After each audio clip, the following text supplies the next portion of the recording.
नमस्ते बच्चों। तो आज हम बात कर रहे होंगे एक नए चैप्टर वेव्स की। ओके, तो वेव्स को समझने के लिए हम कुछ विजुअलाइजेशंस कर सकते हैं। वो मैं आपको आगे बताता हूँ कि कैसे सोचना है। उससे पहले मैं आपको एक ओवरव्यू दे देता हूँ कि हम चैप्टर किस टाइप से पढ़ने वाले हैं। तो वेव्स को हम दो चैप्टर्स में बांट के पढ़ेंगे। एक रहेगा अपना वेव्स ऑन स्ट्रिंग, ओके, यानी कोई भी एक स्ट्रिंग है उसके ऊपर वेव्स कैसे ट्रैवल करती है, जैसे गिटार का एक एग्जांपल है या कोई भी स्ट्रिंग ऑपरेटेड इंस्ट्रूमेंट। उसके बाद हम मूव करेंगे साउंड वेव्स पे। ठीक है, तो ये अपना बाइफर्गेशन रहेगा, पहले waves on string then sound waves. Okay, चलिए बात कर लेते हैं कि वेव्स सच में होती क्या है। तो वेव्स एनर्जी ट्रांसफर का एक मोड है। ओके, वेव का मतलब होता है mode of energy transfer, where energy transfers without actual transfer of medium particles. Okay, जैसा कि हम थर्मल कंडक्शन के बाद जो हमने थर्मल रेडिएशन पढ़ा था बच्चों, ठीक है, तो thermal radiation was an example of wave. Okay, तो चलिए डेफिनेशन लिख लेते हैं अपन वेव मोशन की। लिखिए, it is a mode of energy transfer. It is a mode of energy transfer where energy is transferred from one point of the medium to another point without actual displacement of medium particles. Okay, जैसे एक example लेते हैं अपन इसे समझने के लिए। Okay, मान लीजिए एक बहुत लंबी लाइन है, ठीक है, और एक उस लंबी लाइन में आपका फ्रेंड एकदम स्टार्टिंग में है एंड आप उस लाइन के एकदम आखिरी में है। ओके, और आप अपने फ्रेंड को धक्का मारना चाहते हैं। एक तरीका क्या है कि आप अपनी जगह से निकलिए, पूरा चल के जाइए आगे तक और उस फ्रेंड को धक्का मारिए। ठीक है, दूसरा तरीका क्या है, लाइन में सब लोग खड़े हुए हैं, आप अपने आगे वाले व्यक्ति को धक्का मार दीजिए और मान लीजिए सब लोग बिल्कुल न्यूट्रल स्टेज में खड़े हुए हैं। ठीक है, तो क्या होगा, आगे वाला उसके आगे वाले को, आगे वाला उसके आगे वाले को, और ऐसे करके वो जो धक्का है वो कहां तक पहुंच जाएगा, एकदम लाइन के स्टार्टिंग तक पहुंच जाएगा। यस, तो फर्स्ट एग्जाम्पल में क्या हुआ, फर्स्ट एग्जाम्पल में आप खुद चल के गए। तो if I consider you as the source has travelled in the medium, okay, और यू से medium particle has travelled to one location to another to transfer energy. Yes, however in the second way, उसमें क्या किया आपने सिर्फ अपने immediate, अपने आगे वाले या नेबरहुड पार्टिकल को क्या की, एनर्जी ट्रांसफर की। उसने अपने आगे वाले को, अपने नेबरहुड को, फिर आगे वाले को, फिर आगे वाले को, एनर्जी एक पॉइंट से दूसरे पॉइंट तक पहुंच गई, मोमेंटम भी पहुंच गया। ठीक है, मोमेंटम भी पहुंच गया, एनर्जी भी पहुंच गई, और सच में सब लोग वहीं खड़े हुए हैं जहां वो पहले खड़े हुए थे। बट हाँ, उन्होंने एक काम जरूर किया, they oscillated at their locations. Yes, तो वेव्स में भी बिल्कुल ऐसा ही होता है। There is a source energy transfer करता है। सोर्स किसे ट्रांसफर करता है एनर्जी, सोर्स अपनी इमीडिएट नेबरहुड को ट्रांसफर करता है, और वो नेबरहुड उसके नेक्स्ट नेबरहुड को, then next, then next, then next, and then energy एक पॉइंट से दूसरे पॉइंट तक पहुंच जाती है। और इसी टाइप के ट्रांसफर को हम क्या बोलते हैं, वेव्स। ओके, तो आप अभी एक एनिमेशन देख रहे होंगे, ठीक है, और उस एनिमेशन में आपको क्या दिखेगा कि एक सिंपल सर्कुलर मोशन कर रहा है एक पार्टिकल है, और उसके सरकमफेरेंस का जो प्रोजेक्शन है वो एक SHM कर रहा है। ठीक है, और वो एक स्ट्रिंग से कनेक्टेड है, और उस स्ट्रिंग में एक साइन फंक्शन जैसा कर्व बन रहा है वहां पे। ठीक है, एक साइन फंक्शन जैसा कर्व बन रहा है, ऐसे आप कोसाइन भी बोल सकते हैं। उनमें सिर्फ फर्क किस बात का रहेगा, फेज डिफरेंस का, कि साइन 0 डिग्री पे 0 वैल्यू लेता है एंड कोसाइन 0 डिग्री पे 1 वैल्यू ले लेता है। अदरवाइज देखने में दोनों कैसे होते हैं। तो साइनोसॉइडल वेव हमारे लिए जनरल डिस्कशन रहेगा। They are continuous waves, they produced when the source performs simple harmonic motion, and each medium का जो पार्टिकल है वो भी कैसी मोशन परफॉर्म कर रहा होगा, सिंपल हार्मोनिक मोशन। तो ये सब डिटेल में देखने वाले हैं अपन। ओके, ऐसा नहीं कि अभी हमने 2-3 लाइन बोल दी और हो गया ये खत्म। No, I am just telling you कि क्या चलेगा वहां पे। ठीक है, तो वेव्स आपको दिमाग में आती है, क्या दिमाग में आ जाना चाहिए सुनते ही, आपको समझ में आ जाना चाहिए कि वेव्स का मतलब है कि कोई भी चल के एनर्जी ट्रांसफर नहीं कर रहा है। एक और एग्जांपल मैं आपको बता दूं, सपोज ये मान लीजिए कैप है मेरे पास मार्कर का, मैं इस कैप को बहुत जोर से मार सकता हूँ विंडो पे, है ना, या फिर कोई स्टोन है छोटा सा, उसे मैंने मारा विंडो पे, विंडो का ग्लास ब्रेक हो गया, ठीक है। दूसरा तरीका क्या था, मैं बहुत जोर से चीखूं तो मेरे जो साउंड एनर्जी है उससे भी हो सकता है ग्लास क्या हो जाए, ब्रेक हो जाए। तो फर्स्ट केस में और सेकंड केस में अंतर क्या है, फर्स्ट केस में स्टोन मेरी एनर्जी लेके गया, ट्रांसफर हुआ, स्टोन का मटेरियल का ट्रांसफर हुआ, तब स्टोन ने एनर्जी ट्रांसफर की किसे, ग्लास को। सेकेंड केस में क्या हुआ, सेकेंड केस में मेरी एनर्जी, यस, यहाँ की जो एयर पार्टिकल हैं उनमें ऑसिलेशन स्टार्ट हो गए due to the sound I produced, और वो ऑसिलेशंस ट्रेवल किए और कहां तक भी पहुंच गए, ग्लास की लोकेशन तक। तो ग्लास के पार्टिकल भी क्या करने की कोशिश की, ऑसिलेट, पर ग्लास तो एक रिजिड सब्सटेंस है, ऑलमोस्ट रिजिड सब्सटेंस है, तो उसने उतने ऑसिलेशन सस्टेन नहीं किए और वो ब्रेक हो गया। समझ रहे हैं? तो सेकेंड केस किसका एग्जांपल हो गया, जिसमें कि एनर्जी ट्रांसफर हुई एक पॉइंट से दूसरे पॉइंट तक विदाउट एक्चुअल मास ट्रांसफर और मीडियम ट्रांसफर। चलिए अब एक और मुद्दे पे आते हैं कि क्या सच में वेव्स, जो wave mode of energy transfer है, आगे से हम वेव मोशन या वेव ट्रांसफर की बात कर रहे होंगे, तो क्या सच में वेव्स को ट्रैवल करने के लिए मीडियम की जरूरत होती है? तो आंसर है नहीं, ठीक है।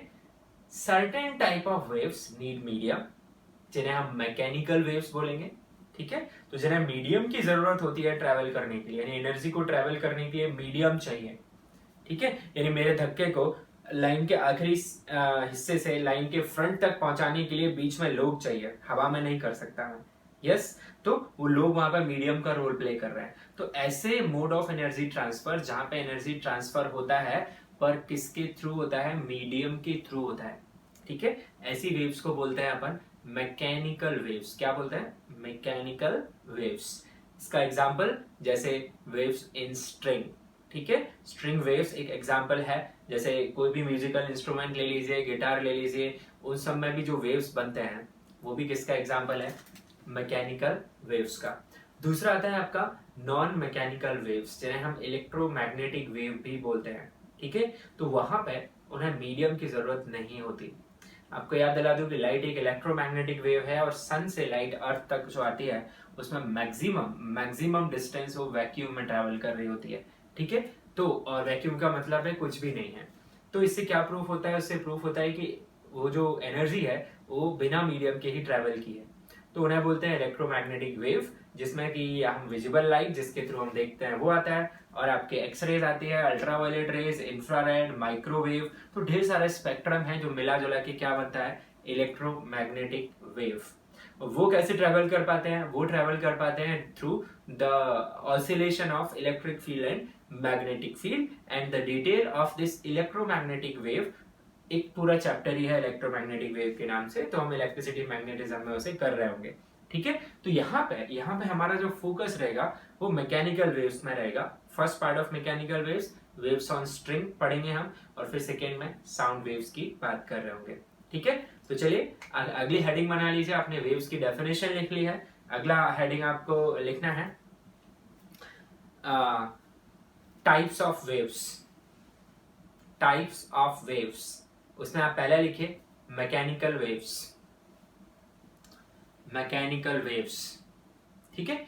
तो ये जो डिफरेंशिएशन अपन कर रहे हैं, ये जो डिफरेंस कर रहे हैं वो किस बेसिस पर कर रहे हैं, those who needs medium and those who do not need medium. तो पहला है मैकेनिकल वेव, इसमें लिखिए waves which require medium to travel, waves which requires medium to travel। इसमें लिख लीजिए आप example, waves on string, comma sound waves, okay, etcetera. Solids में भी ये वेव ट्रैवल कर पाती है, मैकेनिकल वेव्स, लिक्विड में भी ट्रैवल कर पाती है, गैस में भी कर पाती है, पर वैक्यूम में मैकेनिकल वेव ट्रैवल नहीं कर पाती है। तो अगर आप वैक्यूम में साउंड प्रोड्यूस करते हैं तो वो साउंड और कोई नहीं सुन सकता अगर बीच में और कोई मीडियम प्रेजेंट नहीं है तो, ठीक है। चलिए तो अगला इसी में next heading non mechanical wave, bracket में लिख लीजिए इलेक्ट्रोमैग्नेटिक वेव, ठीक है। और you say electromagnetic wave is an example of non mechanical wave. तो इसमें क्या लिख लेंगे, they don't need medium, they don't need medium to travel, ठीक है। एग्जांपल में आप लिख सकते हैं X-rays, UV rays, light etcetera. तो ये तो हुआ बच्चों कैटेगराइजेशन वेव्स का। हमने देखा वेव्स, और हमने पहला जो कैटेगराइजेशन किया वो किया है based on medium requirement. Medium requirement के बेसिस पे हमने दो भागों में बांट दिया उसे। एक आया अपना मैकेनिकल वेव, ठीक है, और दूसरा आया आपका नॉन मैकेनिकल वेव जिसे अपन बोलते हैं electromagnetic wave. Non mechanical wave that is electromagnetic wave, EM waves।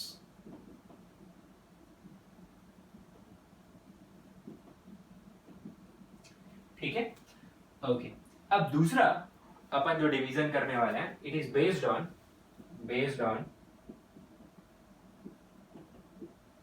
Oscillation of medium particles, ठीक है। और EM वेव्स के केस में हो जाएगा ऑसिलेशन ऑफ, ऐसे लिख लेते हैं, फॉर EM वेव्स, EM मतलब electromagnetic, oscillation of electric and magnetic field, electric and magnetic field. तो ये कैटेगराइजेशन हो रहा है आपका। मैकेनिकल के लिए बात करें तो based on oscillation of medium particle, electromagnetic के लिए based on oscillation of magnetic and electric field. Wave motion में ऑसिलेशंस कंपलसरी है, ओके। तो अब यहाँ पे ऐसे बांट देते हैं अपन दो हिस्सों में, ध्यान से समझिए बच्चों। एक कहलाता है आपका ट्रांसवर्स वेव्स, ठीक है, और दूसरा कहलाता है लॉन्गिट्यूडिनल, इसे अपन अभी समझते हैं, लॉन्गिट्यूडिनल वेव्स, ठीक है। तो let us understand, we can note down.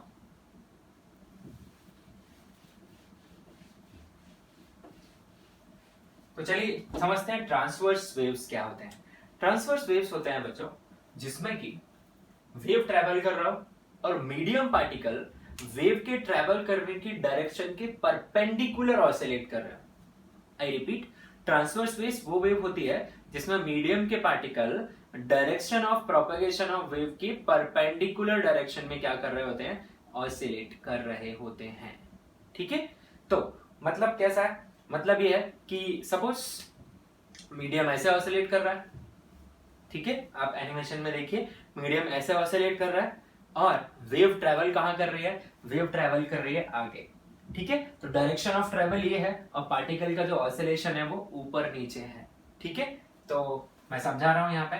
तो ट्रांसवर्स वेव पहले अपन लिख रहे हैं, ट्रांसवर्स वेव इसका मतलब है मीडियम पार्टिकल्स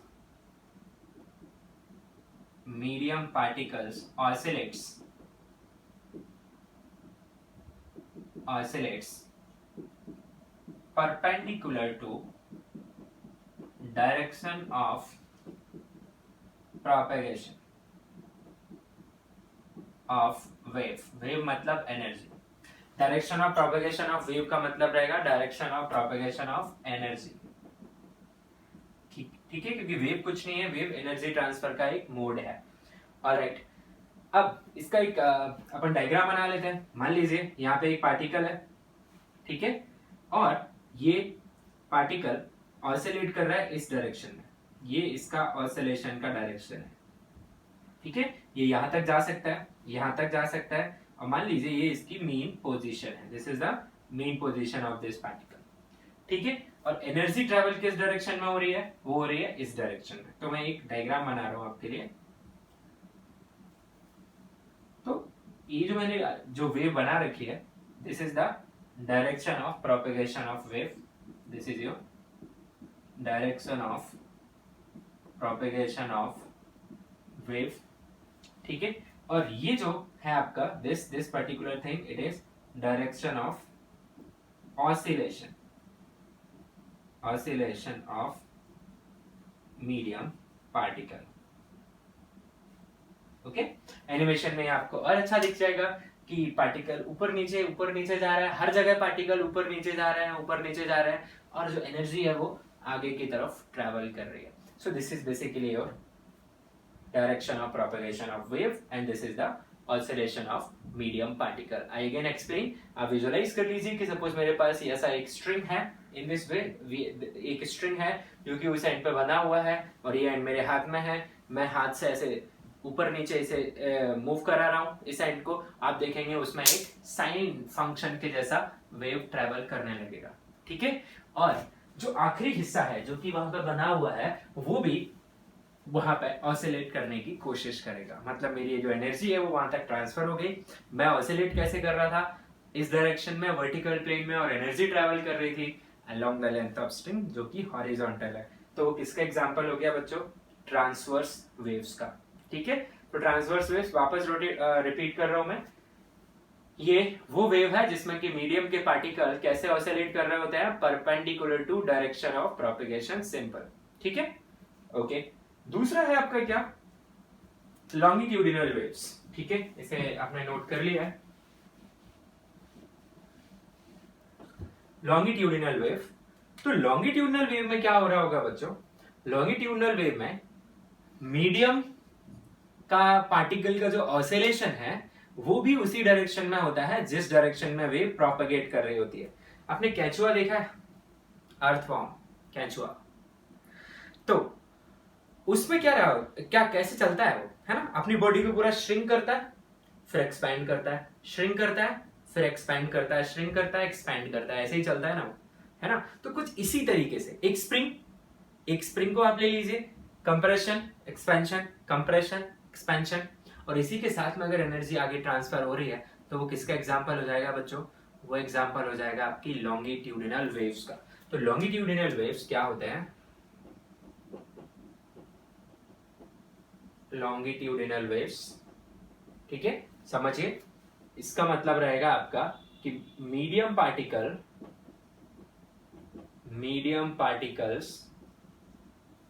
oscillates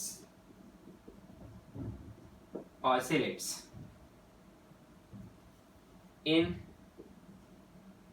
direction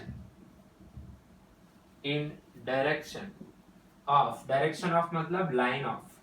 ऐसा नहीं है कि एनर्जी राइट में जा रही है तो सारे ऑसिलेशन राइट में ही हो सकते हैं, राइट लेफ्ट ऑसिलेशन का मतलब ही है टू एंड फ्रो मोशन। ठीक है, इसलिए ये बेटर है लिखना line of medium particle oscillates in direction of propagation of wave, और वेव का मतलब आपको क्या समझना है, एनर्जी।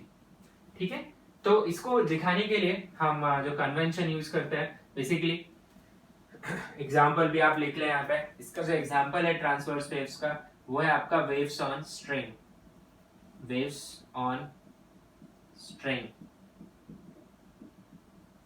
ठीक है, और दूसरा एग्जाम्पल है आपका ईएम वेव्स, ट्रांसवर्स वेव्स में।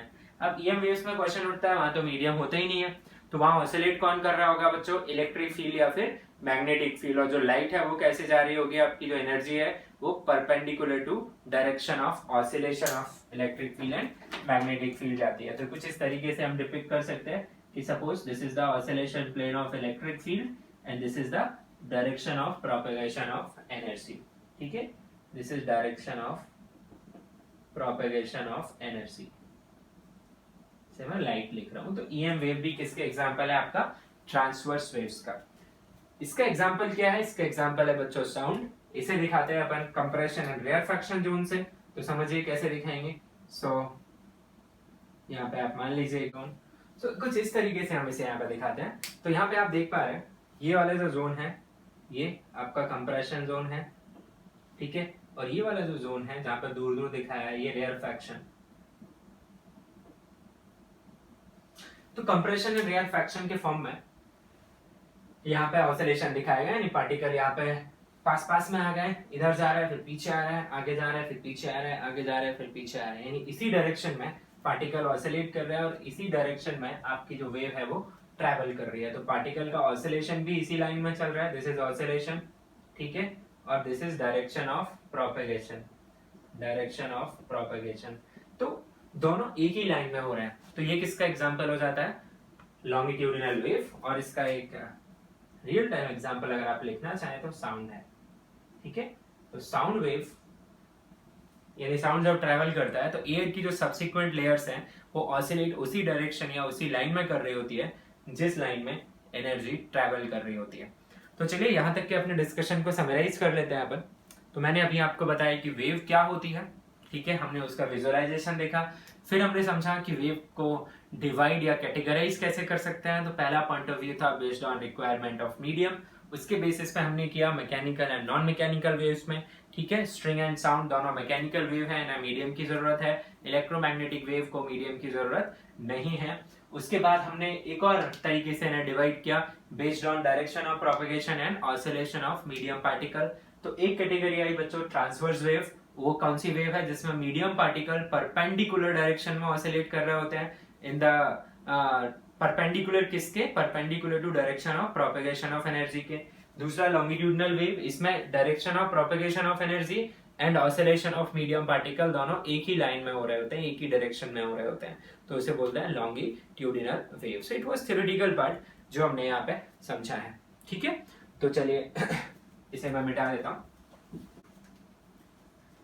लेट अस अंडरस्टैंड कि जब वेव प्रोपेगेट करती है तो मीडियम में क्या हो रहा होता है। तो उसको समझने के लिए आप एक स्ट्रिंग ले लीजिए, ठीक है। I am taking a string and उसे काफी टाइट कर दिया अपन ने, एक एंड पे फिक्स कर दिया, ठीक है।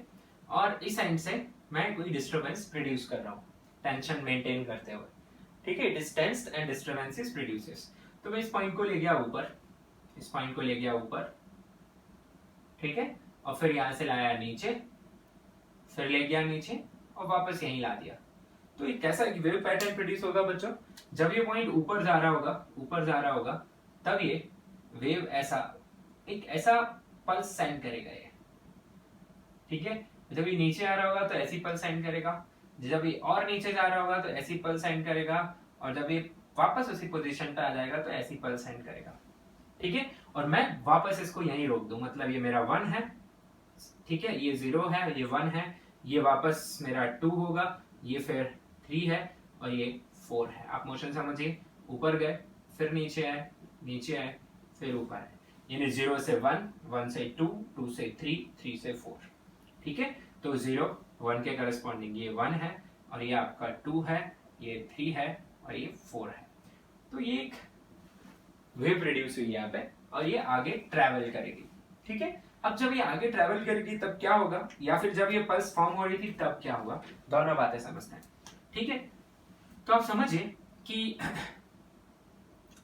अभी इस हिस्से में कोई ये बिल्कुल स्ट्रेट था ये हिस्सा, और बाद में ये हिस्सा ऐसा हो गया बच्चों, है ना, दिस स्ट्रेट पार्ट ये कुछ ऐसा हो गया, समझ रहे हैं आप ये। तो क्या हुआ है, इसकी जो लंबाई है वो बढ़ गई है, ठीक है। और ये लंबाई किसी भी फिक्स पार्ट की लेंथ का बढ़ जाना, ये तो कौन सी प्रॉपर्टी के बारे में बता रहा है, इलास्टिसिटी। मीडियम में इलास्टिसिटी होगी तभी वो स्ट्रेन रख सकता है, यानी एलोंगेशंस दिखा सकता है, यस। तो एक बात हमें यहाँ से समझ में आती है कि अगर किसी मीडियम में मैकेनिकल वेव ट्रैवल करती है तो उस मीडियम में इलास्टिसिटी होना जरूरी है, ठीक है। बिना इलास्टिसिटी के वेव प्रोपेगेट नहीं कर सकती, ठीक है। अब ध्यान से सुनना है तो आपको समझ में आएगा, ओके, ठीक है। अब ये जो हिस्सा हुआ है, ये हिस्सा कहां चला गया है, ये हिस्सा चला गया है नीचे, ठीक है। थोड़ी देर बाद बच्चों ध्यान से समझेंगे, थोड़ी देर बाद ये वेव ट्रैवल कर जाएगी आगे, ठीक है। थोड़ी देर बाद आप समझिएगा ये कुछ इस तरीके का आपको दिखेगा। मैं दूसरे कलर से बना दे रहा हूं यहाँ पे, you will see like this,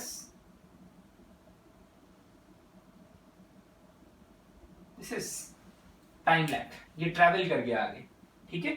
ये सपोज t इक्वल टू 0 का ड्राइंग है जो मैंने ब्लू से दिखाया हुआ है, दिस ये पूरा ब्लू का t इक्वल टू 0 का है, और ग्रीन ये suppose t equal to t1 का है, t1 सेकेंड्स के बाद। तो आप ध्यान से समझिए क्या हुआ था। 2 to 4 के बीच की जो स्ट्रिंग है, पहले वो स्ट्रेट थी, फिर वो नीचे की तरफ एलोंगेट हुई, बाद में स्ट्रेट हुई, फिर वो ऊपर की तरफ एलोंगेट हुई, yes. So it is showing that कि यहाँ पे क्या हो रहा है, मीडियम एलोंगेट हो रहा है, मीडियम एलोंगेट हो रहा है। इसका मतलब मीडियम के पास कौन सी प्रॉपर्टी है, इलास्टिक प्रॉपर्टी है, ठीक है। और यहाँ पे कौन से स्ट्रेसेस आ रहे हैं इसमें, तो यहाँ पे आ रहा है बच्चों शियर स्ट्रेसेस। आप समझिए, it is shear stresses which are coming here. Okay, so लिखिए यहाँ पे एक पॉइंट, ये डायग्राम आप चाहें तो बना सकते हैं। पॉइंट लिखना है आपको, reason behind propagation of mechanical wave. Heading लिखिए, reason behind propagation of mechanical waves. लिखिए उसमें, when a disturbance is produced in a medium, when a disturbance is produced in a medium, और आप ये भी समझ सकते हैं waves is nothing, it's simply disturbance, and disturbance क्या कर रहा है, propagate, ठीक है। when a disturbance is produced in a medium, the force between atoms और ब्रैकेट में लिख सकते हैं molecules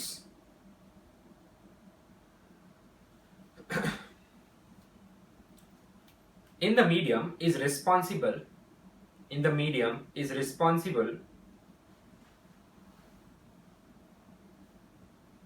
for the propagation, okay, see here, source के फोर्स की वजह से, सोर्स ने पहले फोर्स लगाया, इसीलिए ये वाला पार्ट कुछ इस तरीके का हो गया, ठीक है। फिर उसके बाद ये वाला पार्ट वापस स्ट्रेट कैसे हुआ होगा, क्योंकि इसका जो नेबरहुड है, आप ध्यान से सोचिए, यहाँ पे ये जो हिस्सा दिख रहा है आपको, 2 3 4 के बीच का जो हिस्सा है, 2 3 4 के बीच का हिस्सा, ये जो 2 पॉइंट है, ये जो 1 0 1 2 वाले पार्ट को कहाँ खींच रहा है, नीचे, और ये 0 1 2 वाला पार्ट 2 3 4 को कहाँ खींच रहा है, ऊपर, ठीक है। तो ये जो मॉलिक्यूल्स के बीच का जो फोर्स है, वही फोर्स की वजह से ये एनर्जी आगे प्रोपेगेट हो पा रही है, ठीक है। तो हमने यही लिखा है यहाँ पे कि when a disturbance is produced in a medium, the force between atoms in the medium is responsible for its propagation. आगे लिखिए इसमें, in this process particles of the medium do not experience any net displacement. In this process, particles of the medium do not experience any net displacement.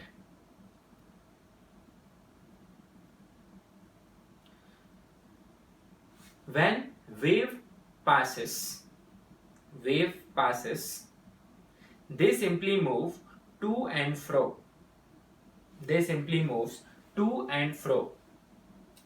अब ये to and fro हो सकता है direction of propagation of wave के perpendicular हो तो transverse हो गया, अलोंग हो तो लॉन्गिट्यूडिनल हो गया, ठीक है। अच्छा, तो और एक और बात यहाँ पे समझने ऐसी है कि वेव उसी टाइप के मीडियम में प्रोपेगेट कर पाएगी जिस मीडियम में पार्टिकल्स के पास रिस्टोरिंग फोर्स होगा, और वहीं से इलास्टिसिटी भी आती है, यस, तभी तो पार्टिकल अपनी मेन पोजीशन पे वापस आने की कोशिश करते हैं, ऑलराइट, ठीक है।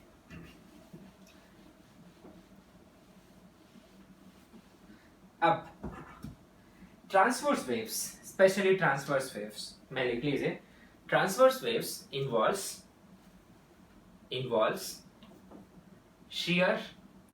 shear and normal strain. Normal मतलब टेंसाइल एंड कंप्रेसिव आप लिख सकते हैं। In gaseous medium transverse waves are not possible. तो ट्रांसवर्स वेव्स सॉलिड्स में पॉसिबल हैं, यस, आप लिख लीजिए, solid shear and longitudinal stress handle कर सकते हैं, तो उनमें पॉसिबल है ट्रांसवर्स वेव्स, ठीक है। लिक्विड्स में, हाँ, लिक्विड अगर आइडियल लिक्विड की बात करें तो वो शेयर स्ट्रेसेस हैंडल नहीं कर सकता, तो आइडियल लिक्विड ट्रांसवर्स वेव नहीं ट्रैवल कर पाएगा, ठीक है, ओके।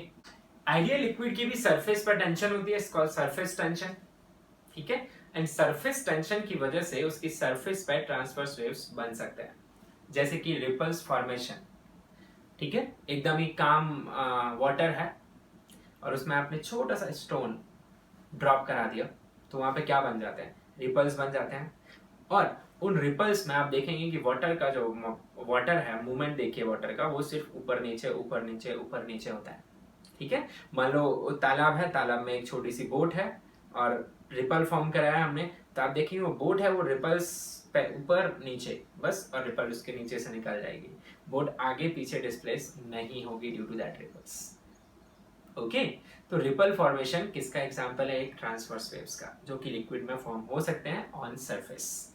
बल्क के अंदर, हाँ पानी के अंदर ट्रांसवर्स वेव्स सिर्फ और सिर्फ कौन से लिक्विड में रह सकते हैं? जो कि विस्कस लिक्विड है, जो शेयर स्ट्रेस हैंडल कर सकते हैं। आइडियल लिक्विड में नहीं रह सकते। तो again summarize, transverse waves gases में इम्पॉसिबल, लिक्विड में on surface possible, in bulk तो सिर्फ और सिर्फ विस्कस लिक्विड में पॉसिबल है, आइडियल में पॉसिबल नहीं है। ठीक है। लॉन्गिट्यूडिनल वेव्स, इसमें लिख लीजिए, longitudinal waves involves bulk stress. Okay, जैसे आगे पीछे जो मूवमेंट होता है मीडियम का, तो उससे वॉल्यूम कम या ज्यादा हो रहा होता है। ठीक है, तो longitudinal waves involves bulk stress. So अब बल्क स्ट्रेस तो तीनों हैंडल कर सकते हैं, वॉल्यूम तो सॉलिड्स का भी बदल सकता है, लिक्विड्स का भी और गैसेस का भी। तो फिर अपन लिख लेते हैं। So longitudinal waves are possible in all solid, liquid and gas. तो साउंड गैसेस में भी प्रोपेगेट कर सकता है, लिक्विड में भी कर सकता है, सॉलिड में भी कर सकता है। And later you will get to know कि सॉलिड्स में साउंड और फास्ट ट्रेवल करता है as compare to gases and liquid. ठीक है, तो वो हम आगे पढ़ेंगे क्यों ऐसा होता है। तो हमने यहाँ पे सीख लिया ट्रांसवर्स वेव्स इन्वॉल्व्स शियर और यू से tensile compressive stress, and these longitudinal waves involves which kind of stress? It is bulk stress. ठीक है, ओके चलिए अब कुछ बात कर लेते हैं अपन टर्म्स रिलेटेड टू वेव्स के बारे में, कि वेव्स जब हम आगे पढ़ेंगे तो उनमें कौन कौन से टर्म्स इन्वॉल्व होंगे। सो terms related two waves.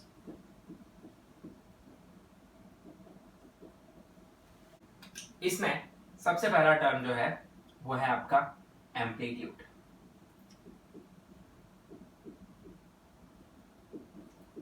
Amplitude तो वेव्स में बेसिकली क्या हो रहा होता है, मीडियम पार्टिकल ऑसिलेट कर रहे होते हैं, और जो वेव्स हमें आगे पढ़नी है उनको बोलते हैं साइनोसॉइडल वेव्स। साइनोसॉइडल वेव्स ये वो वेव्स होते हैं जिनमें की मीडियम पार्टिकल क्या कर रहे होते हैं, सिंपल हार्मोनिक मोशन। और सिर्फ एक ही medium particle simple harmonic motion नहीं कर रहा होता है, देयर आर इनफाइनाइट, ठीक है, अनंत बहुत सारे पार्टिकल्स एक साथ क्या कर रहे होते हैं, सिंपल हार्मोनिक मोशन। ठीक है, यहाँ का पार्टिकल भी ऑसिलेट कर रहा है, यहाँ का भी कर रहा है, यहाँ का भी कर रहा है। It's a continuous wave, energy आप कंटिन्यूअसली यहाँ से इनपुट दे रहे हैं, वो ट्रैवल कर रही है, सभी लोग वाइब्रेट कर रहे हैं, ऑसिलेट कर रहे हैं, पर सब लोग एक साथ अपने एक्सट्रीम पे नहीं है, सब लोग एक साथ अपने मेन पोजीशन पे नहीं है। कोई एक्सट्रीम पे है, कोई उस टाइम मेन पोजीशन पे है, कोई नेगेटिव एक्सट्रीम पे है, लाइक दैट। ठीक है, तो जितने भी टर्म आप सिंपल हार्मोनिक मोशन में पढ़ के आए हैं वो सारे के सारे टर्म आपको यहाँ भी मिलेंगे। तो सबसे पहला टर्म क्या लिखा हुआ है, एम्पलीट्यूड। तो सिंपल आप जानते हैं एम्पलीट्यूड क्या होता है, तो आप लिख लीजिए it is amplitude of oscillation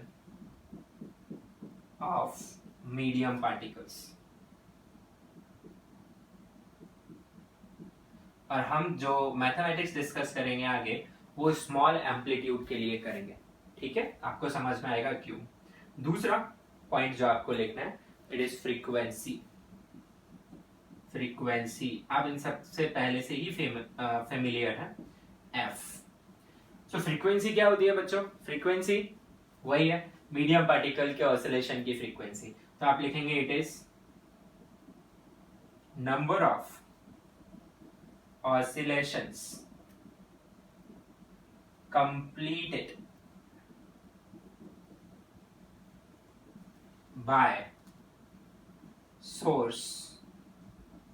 और एक बात ध्यान रहे, सोर्स मतलब जहां से एनर्जी इनपुट हो रही है। तो मेरे पास अगर एक स्ट्रिंग है और इसके एक एंड को मैं ऊपर नीचे कर रहा हूं, जैसा आपने एनिमेशन में देखा है, ठीक है, तो मैं जिस एक सेकेंड में जितने ऑसिलेशन मैं कंप्लीट कर रहा हूं, वेव में मीडियम पार्टिकल भी उतनी ही टाइम में उतने ही ऑसिलेशन कंप्लीट करेंगे। तो सिंपल टू से frequency of the source is the frequency of medium particles oscillation and is the frequency of wave।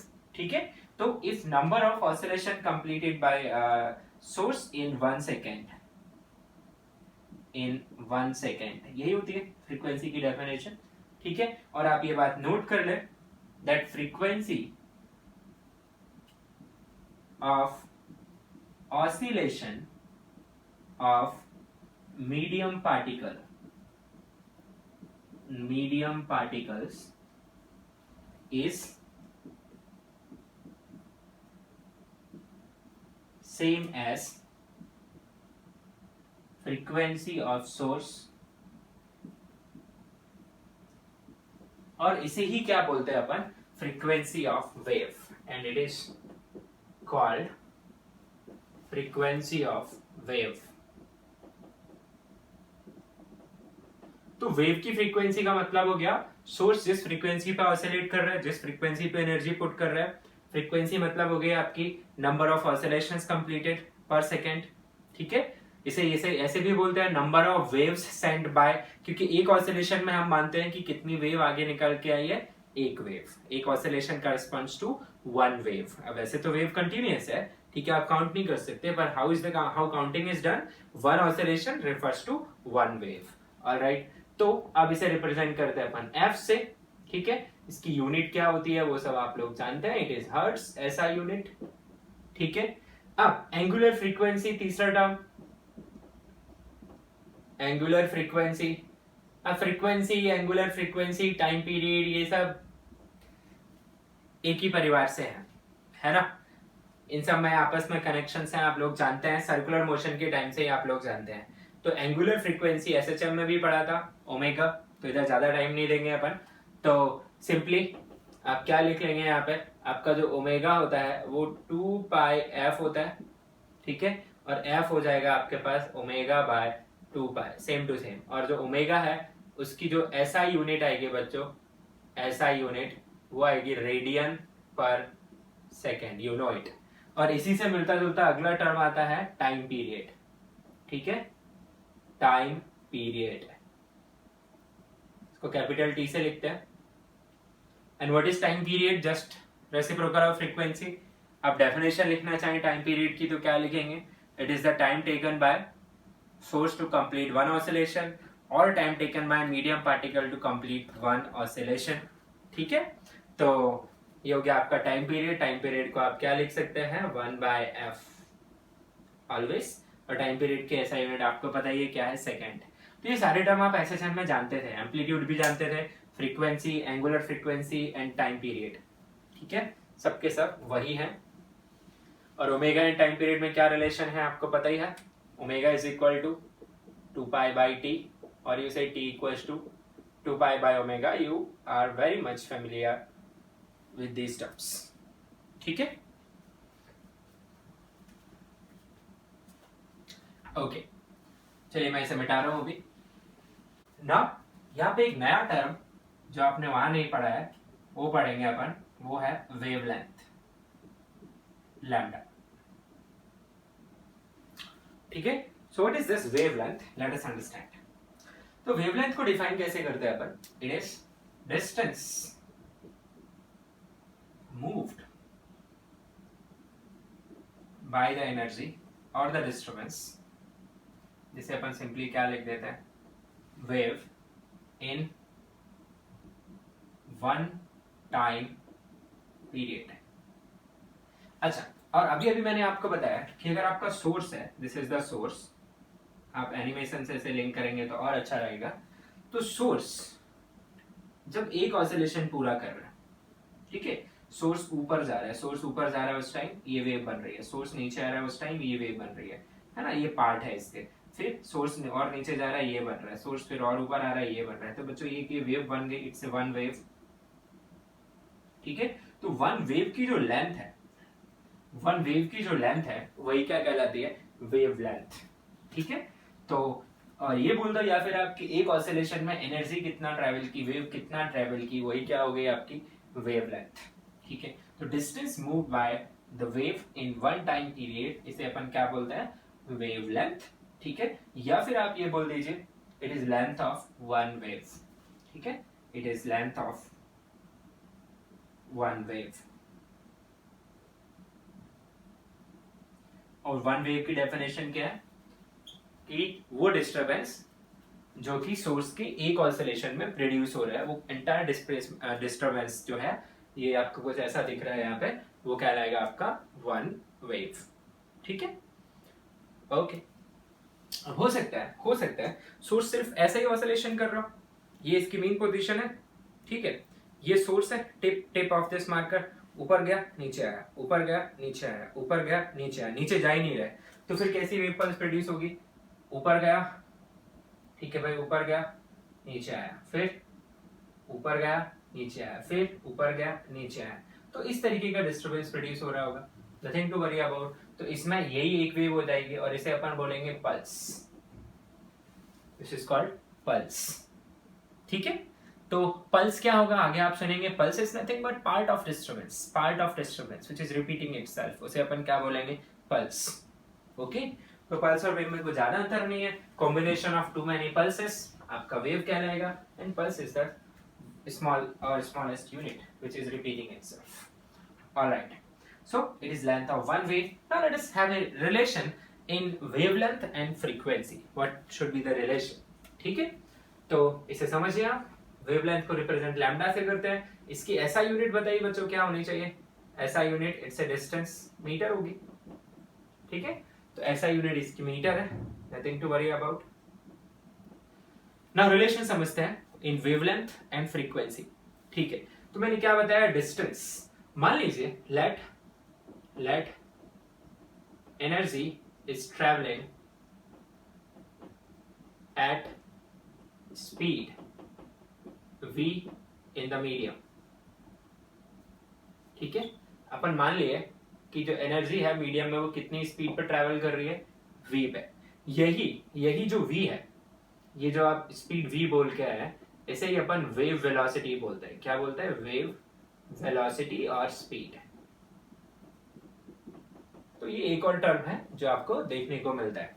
ठीक है, कि कितना फास्ट ट्रैवल हो रही है, पर सेकेंड कितनी लेंथ ट्रैवल कर रही है। तो और ये किसकी प्रॉपर्टी है? मीडियम की। हम इसे आगे प्रूफ भी करेंगे। हम यहाँ पे एक नोट लिख भी लेते हैं। ठीक है, और नोट क्या है यहाँ पे? वो that wave velocity is a property of medium, means medium decide करता है कि वेव कितना फास्ट या कितना स्लो जाएगी। यहीं पे एक और बात नोट करने जैसी है, that frequency is property of source. ठीक है, एंड ये बात और नोट कर लीजिए, that frequency does not depend on medium,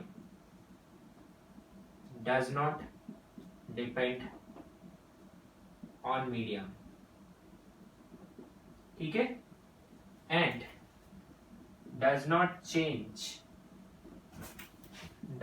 change when medium changes. ये बहुत इंपॉर्टेंट बात है जो आपको नोट करनी है। अब ये तो मेरे ऊपर डिपेंड करेगा ना, सोर्स के ऊपर डिपेंड करेगा कि मैं एनर्जी किस रेट पे यानी पर सेकेंड में कितने ऑसिलेशन कंप्लीट करूं। It is my capabilities. तो ये किस पे डिपेंड नहीं करता बच्चों? मीडियम पे डिपेंड नहीं करता। ठीक है, it completely depends on source. तो आगे चल के अगर मीडियम बदल भी जाता है तो भी फ्रीक्वेंसी चेंज नहीं होती है। And the good thing is, जिस फ्रीक्वेंसी पे यानी पर सेकेंड जितने ऑसिलेशन सोर्स कंप्लीट कर रहा है, उतनी ही oscillation subsequent medium particles complete करेंगे। ठीक है, so this data you should write. It's very important points which I have written over here, that frequency is independent of medium and does not change with change in medium. जबकि wave velocity किस पर depend करती है? Medium पर depend करती है। चलिए आगे बढ़ाते हैं अपने डिस्कशन को। मैंने मान लिया कि वेव की जो स्पीड है वो v है। तो अब आप कैसे लिखेंगे वन टाइम पीरियड? तो हम लिख लेते हैं, चलिए, डिस्टेंस ट्रेवल्ड। ये इसके बाद लिखिएगा, ये नोट अलग से लिखिए। Distance travelled by wave in one time period, क्योंकि एक ऑसिलेशन का मतलब क्या है? One time period. ठीक है, या ऐसे भी लिख सकते हैं आप इसे ब्रैकेट में, in one oscillation of source, यानी सोर्स के एक ऑसिलेशन में वेव कितना प्रोपेगेट की। तो क्या होता है डिस्टेंस का फॉर्मूला बच्चों, ये बताओ। डिस्टेंस होती है स्पीड इंटू टाइम, यस। तो लैम्डा हो जाएगा मेरे पास v इंटू टी। आप चाहे तो ये रिलेशन याद रख सकते हैं, या फिर इसे ऐसे भी लिख सकते हैं v equal to lambda 1/t। तो v equal to f lambda, this is also very famous relation. Remember, v equal to f lambda. Here f is frequency, lambda is wavelength, and v is speed of the wave, not speed of medium particles. Medium particle कितनी speed से oscillate कर रहे हैं इसका v से कोई connection नहीं है, ठीक है। तो here v clearly is your speed of wave, ठीक है। v is speed of wave। कभी कभी बच्चों f या फ्रीक्वेंसी जो है उसे न्यू से भी रिप्रेजेंट करते हैं, ठीक है। फ्रीक्वेंसी को f या फिर न्यू, ये v जैसा दिखता है, न्यू से रिप्रेजेंट करता है। तो आपको कभी कभी ये रिलेशन ऐसा भी लिखा हुआ मिल सकता है, like v equals to nu lambda. But ध्यान रहे यहाँ पे जो v है इट इज वेव वेलोसिटी या वेव स्पीड है, एंड f आपका फ्रीक्वेंसी है, एंड लैम्डा आपकी वेव लेंथ है। तो आप समझ पा रहे हैं ये डेफिनेशंस कहाँ से इमर्ज हुई हैं। आई होप आपने समझ लिया है कि वेवलेंथ क्या है, फ्रीक्वेंसी क्या है, एम्पलीट्यूड क्या है, टाइम पीरियड क्या है, एंड दिस एंगुलर फ्रीक्वेंसी क्या है, ठीक है। और इनका relation between wavelength, frequency and speed of wave is equal to F lambda. ये ज्यादा फेमस है, ठीक है, तो ये नोट कर लीजिए। एक और बात समझ लीजिए, वेवलेंथ को एक और तरीके से भी डिफाइन कर सकते हैं, ठीक है। जैसे मैंने एक कंटिन्यूअस वेव ड्रॉ की, ठीक है। This is the shape of medium. ये जो बीच की लाइन है ऐसी कभी रहा करती थी ये स्ट्रिंग पर, अभी इस पर वेव ट्रेवल कर रहा है और ये कुछ ऐसी दिख रही है, ठीक है। तो वेवलेंथ क्या भी कहलाती है, वेवलेंथ कहलाती है आपकी distance between two points which are vibrating in same phase, ठीक है। ये भी वेवलेंथ है, ये भी वेवलेंथ है, ये भी वेवलेंथ है, ठीक है। अगर मैं यहां की बात करूं, से I consider any point here, उसके करस्पॉन्डिंग कहां तक जाना पड़ेगा कि यहां तक चल जाएगा काम, नहीं चलेगा। उसके लिए मुझे कहां तक जाना पड़ेगा, उसके लिए मुझे जाना पड़ेगा यहां तक, because same phase is important here.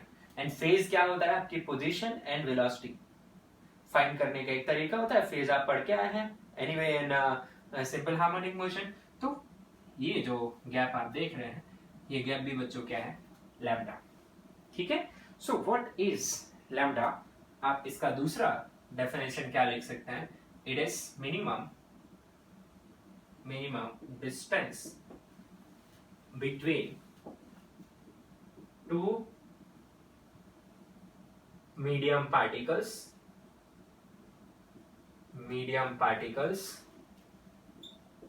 oscillating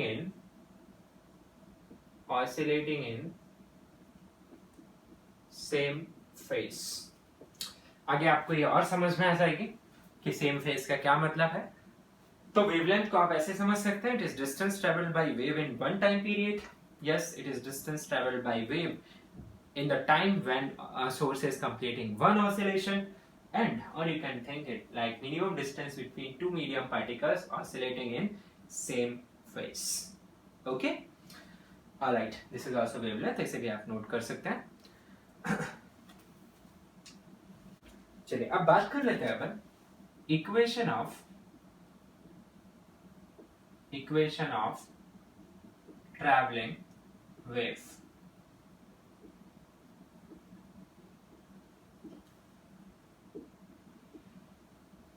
ठीक है कि ट्रैवलिंग वेव का मतलब कुछ स्टैंडिंग वेव जैसी चीज भी होनी चाहिए, है ना। जब अपन स्पेसिफाई कर रहे हैं ट्रैवलिंग, तो यस स्टैंडिंग वेव आइडिया भी है जो हम आगे डिस्कस करेंगे। अभी फिलहाल के लिए ट्रैवलिंग वेव मतलब वेव जो हम सीखे हैं, ठीक है। अब इसको मैथमेटिकली कैसे रिप्रेजेंट किया जाए इसकी हम बात करते हैं। तो वेव क्या है बच्चों, वेव एक डिस्टरबेंस है जो एक जगह आपने प्रोड्यूस किया है, यस, और वो डिस्टरबेंस टाइम के साथ आगे बढ़ रहा है, ठीक है। और जैसे जैसे वो डिस्टरबेंस आगे बढ़ रहा है, वो जहां भी पहुंच रहा है वहां के पार्टिकल्स क्या करना स्टार्ट कर रहे हैं, ऑसिलेशन। जैसे मैं आपको अपने पुराने एग्जांपल पे ले चलता हूं, ठीक है, पुराना एग्जाम्पल क्या था कि एक लाइन है ना, और उसमें बहुत सारे लोग खड़े हुए हैं, आपने पीछे से धक्का मारा, तो स्टार्टिंग में जब मैंने धक्का मारा तो मेरे से जस्ट आगे जो व्यक्ति है वो ऑसिलेट करेगा, और वो थोड़ी देर बाद ऑसिलेट करना बंद कर देगा, फिर धक्का आगे बढ़ जाएगा और वो आगे के लोग ऑसिलेट कर रहे होंगे, तो जहां पर भी एनर्जी पहुंचेगी वहां के पार्टिकल क्या करना स्टार्ट करेंगे, ऑसिलेशन, और जहां से एनर्जी निकल गई वहां के पार्टिकल अपनी कहां पर रुक जाएंगे, मेन पोजीशन पर। क्या ये बात समझ में आ रही है सभी को? ठीक है, तो हम लिखना चाहते हैं इक्वेशन ऑफ ट्रैवलिंग वेव। उससे पहले मैं आपको शिफ्टिंग ऑफ फंक्शंस, शायद आपने मैथ्स में पढ़ा हो, नहीं पढ़ा है तो आप आगे पढ़ेंगे, ठीक है, तो मैं बता दे रहा हूं। सपोज आपके पास एक ग्राफ है, सिंपल सा, सपोज कोई भी ग्राफ है, ये मान लीजिए y equal to X square का ग्राफ है for example, this is y equal to X square, ठीक है, और ये 0 0 से पास हो रहा है। अगर मैं इस ग्राफ को 1 यूनिट आगे शिफ्ट कर दूं, ठीक है, इसके इस पॉइंट को 1 यूनिट आगे शिफ्ट कर रहा हूं मैं, तो आप इक्वेशन कैसे लिखेंगे? ये आपका x है, तो अगर मैं इसे 1 यूनिट आगे शिफ्ट कर दूं, यहाँ पे मेरा 1 है, यहाँ पे 2 है, तो ये कुछ ऐसा दिखने लगेगा, if I shift it 1 unit. तो इसकी इक्वेशन क्या लिखेंगे आप? इसकी इक्वेशन लिखेंगे आप y equal to x minus 1 का होल स्क्वायर।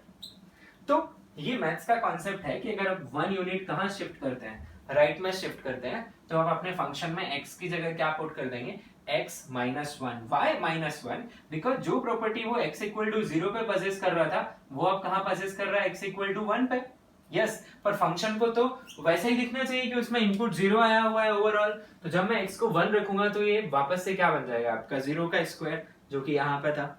तो बात ये ध्यान रखें कि जब मैं इसे कहाँ शिफ्ट कर रहा हूँ, राइट में शिफ्ट कर रहा हूँ, ठीक है, तो हम लिख लेते हैं व्हेन, अभी जनरलाइज कर लेते हैं कि मेरे पास y इक्वल टू fx एक फंक्शन है, ठीक है, and it is shifted by x naught, ठीक है, in rightward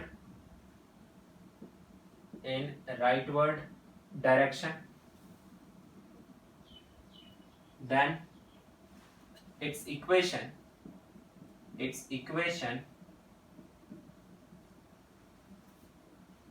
becomes, क्या हो जाती है इसकी equation, y is equal to F of x minus X naught हो जाती है, ठीक है।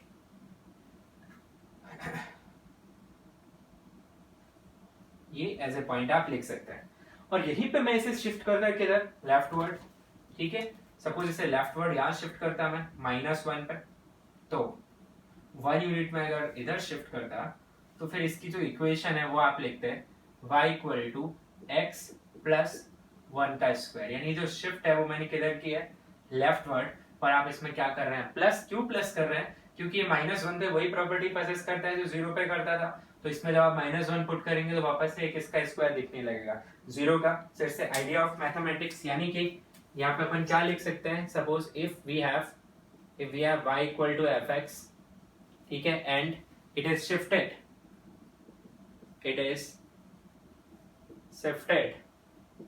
by x naught in leftward direction, then what you write, then its equation becomes, आप x की जगह क्या पुट कर देते हैं, y equal to F of x की जगह पुट कर देते हैं आप x प्लस एक्स नॉट। तो आप x नॉट लेफ्ट में शिफ्ट कर रहे हैं तो x plus x not put कर देते हैं x की जगह, और अगर राइट में शिफ्ट कर रहे हैं तो x minus X not put कर देते हैं। तो ये मैथमेटिक्स का आइडिया है जो कि मैं यहाँ पे यूज करने वाला हूँ while writing equation of A travelling wave. तो अगर ये आपको आता था तो बहुत अच्छी बात है, नहीं आता था तो आई होप थोड़ा बहुत आपको पता चला होगा, और या फिर आप कैलकुलस मैथ्स में पढ़ेंगे, ठीक है। तो चलिए मिटा देता हूँ मैं। ओके, तो we were studying equation of travelling wave. चलिए, मेरे पास सपोज एक स्ट्रिंग है, ठीक है, इट्स ए स्ट्रिंग, सपोज यहाँ पर फिक्स है, और मैंने कोई भी एक डिस्टर्बेंस क्रिएट किया यहाँ पर, ठीक है, and this location is x equal to 0, this location is x equal to 0, और ये जो डिस्टर्बेंस मैंने यहाँ पे प्रोड्यूस किया उसका मैं कुछ नाम दे सकता हूँ, यस, इस फंक्शन को कुछ लिख सकता हूँ, बिल्कुल लिख सकता हूँ। और ये मैंने जो प्रोड्यूस किया है यहाँ पे वो कब प्रोड्यूस किया है, t इक्वल टू 0 पे, ठीक है, तो इसको कुछ इस तरीके से समझते हैं अपन।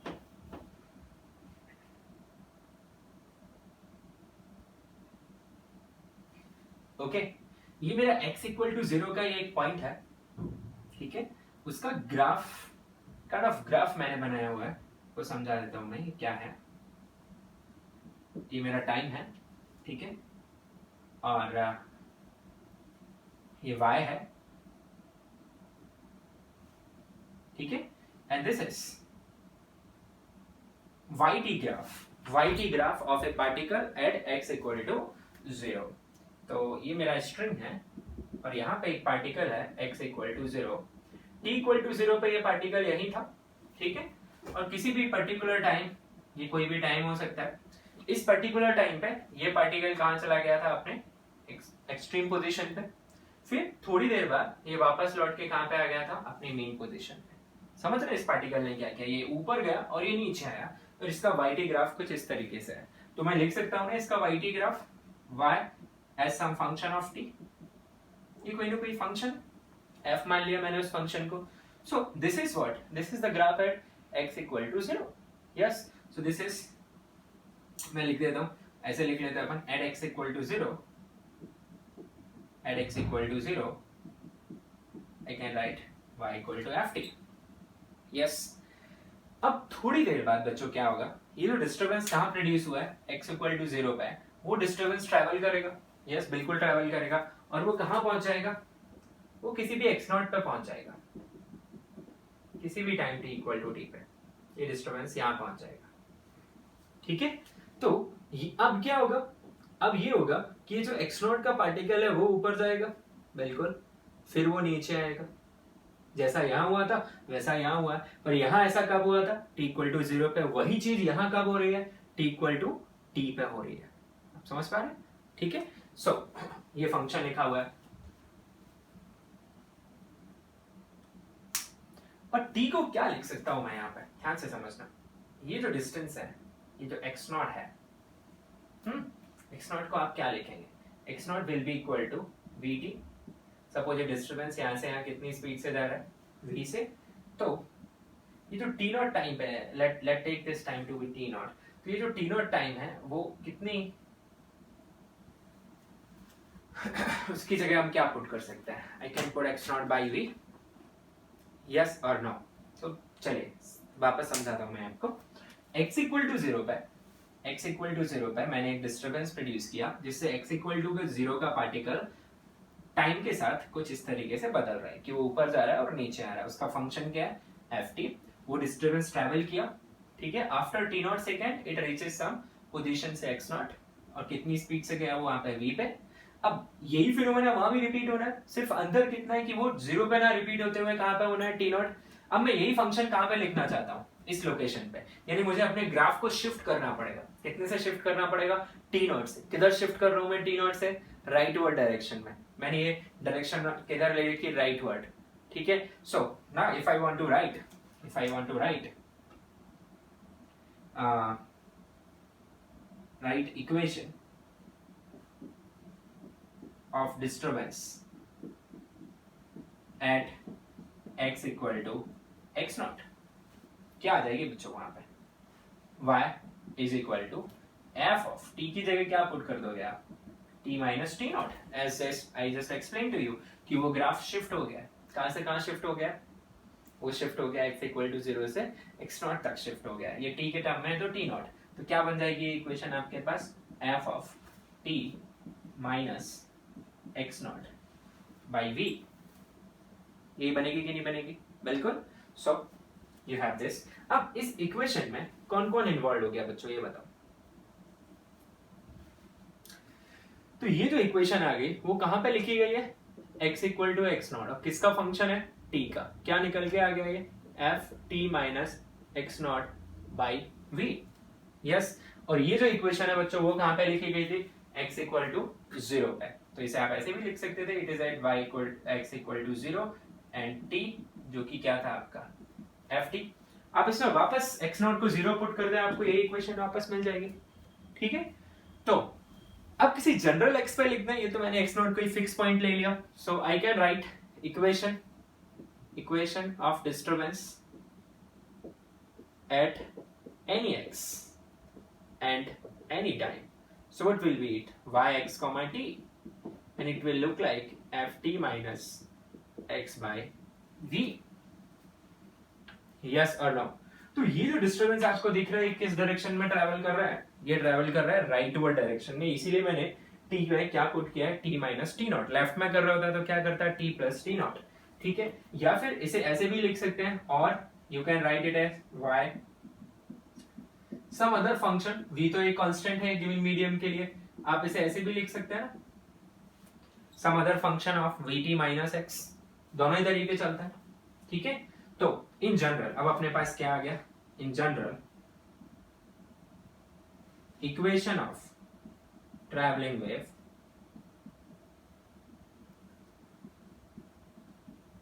ठीक है, इक्वेशन ऑफ ट्रैवलिंग वेव कैसा देख सकता है, y is equal to F T minus x by V, और y equal to G V T minus x.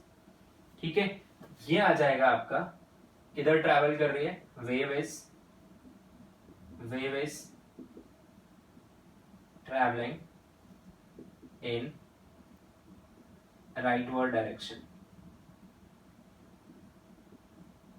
अच्छा, कभी कभी आपको ऐसा भी देखने को मिल सकता है x by V minus T और x माइनस वी टी, तो उससे कुछ फर्क नहीं पड़ रहा है, वो कोई f की जगह कोई नया फंक्शन h आ जाएगा. ठीक है, ये बात ध्यान रखें. तो ऐसा भी आ सकता है x by V minus T, और भी जैसे मैं लिख भी देता हूँ आपको, कोई ऐसा भी देखने को मिल सकता है आपको x by V minus T, या फिर y equal to some k नहीं यूज करना चाह रहा हूं मैं, सम अदर फंक्शन.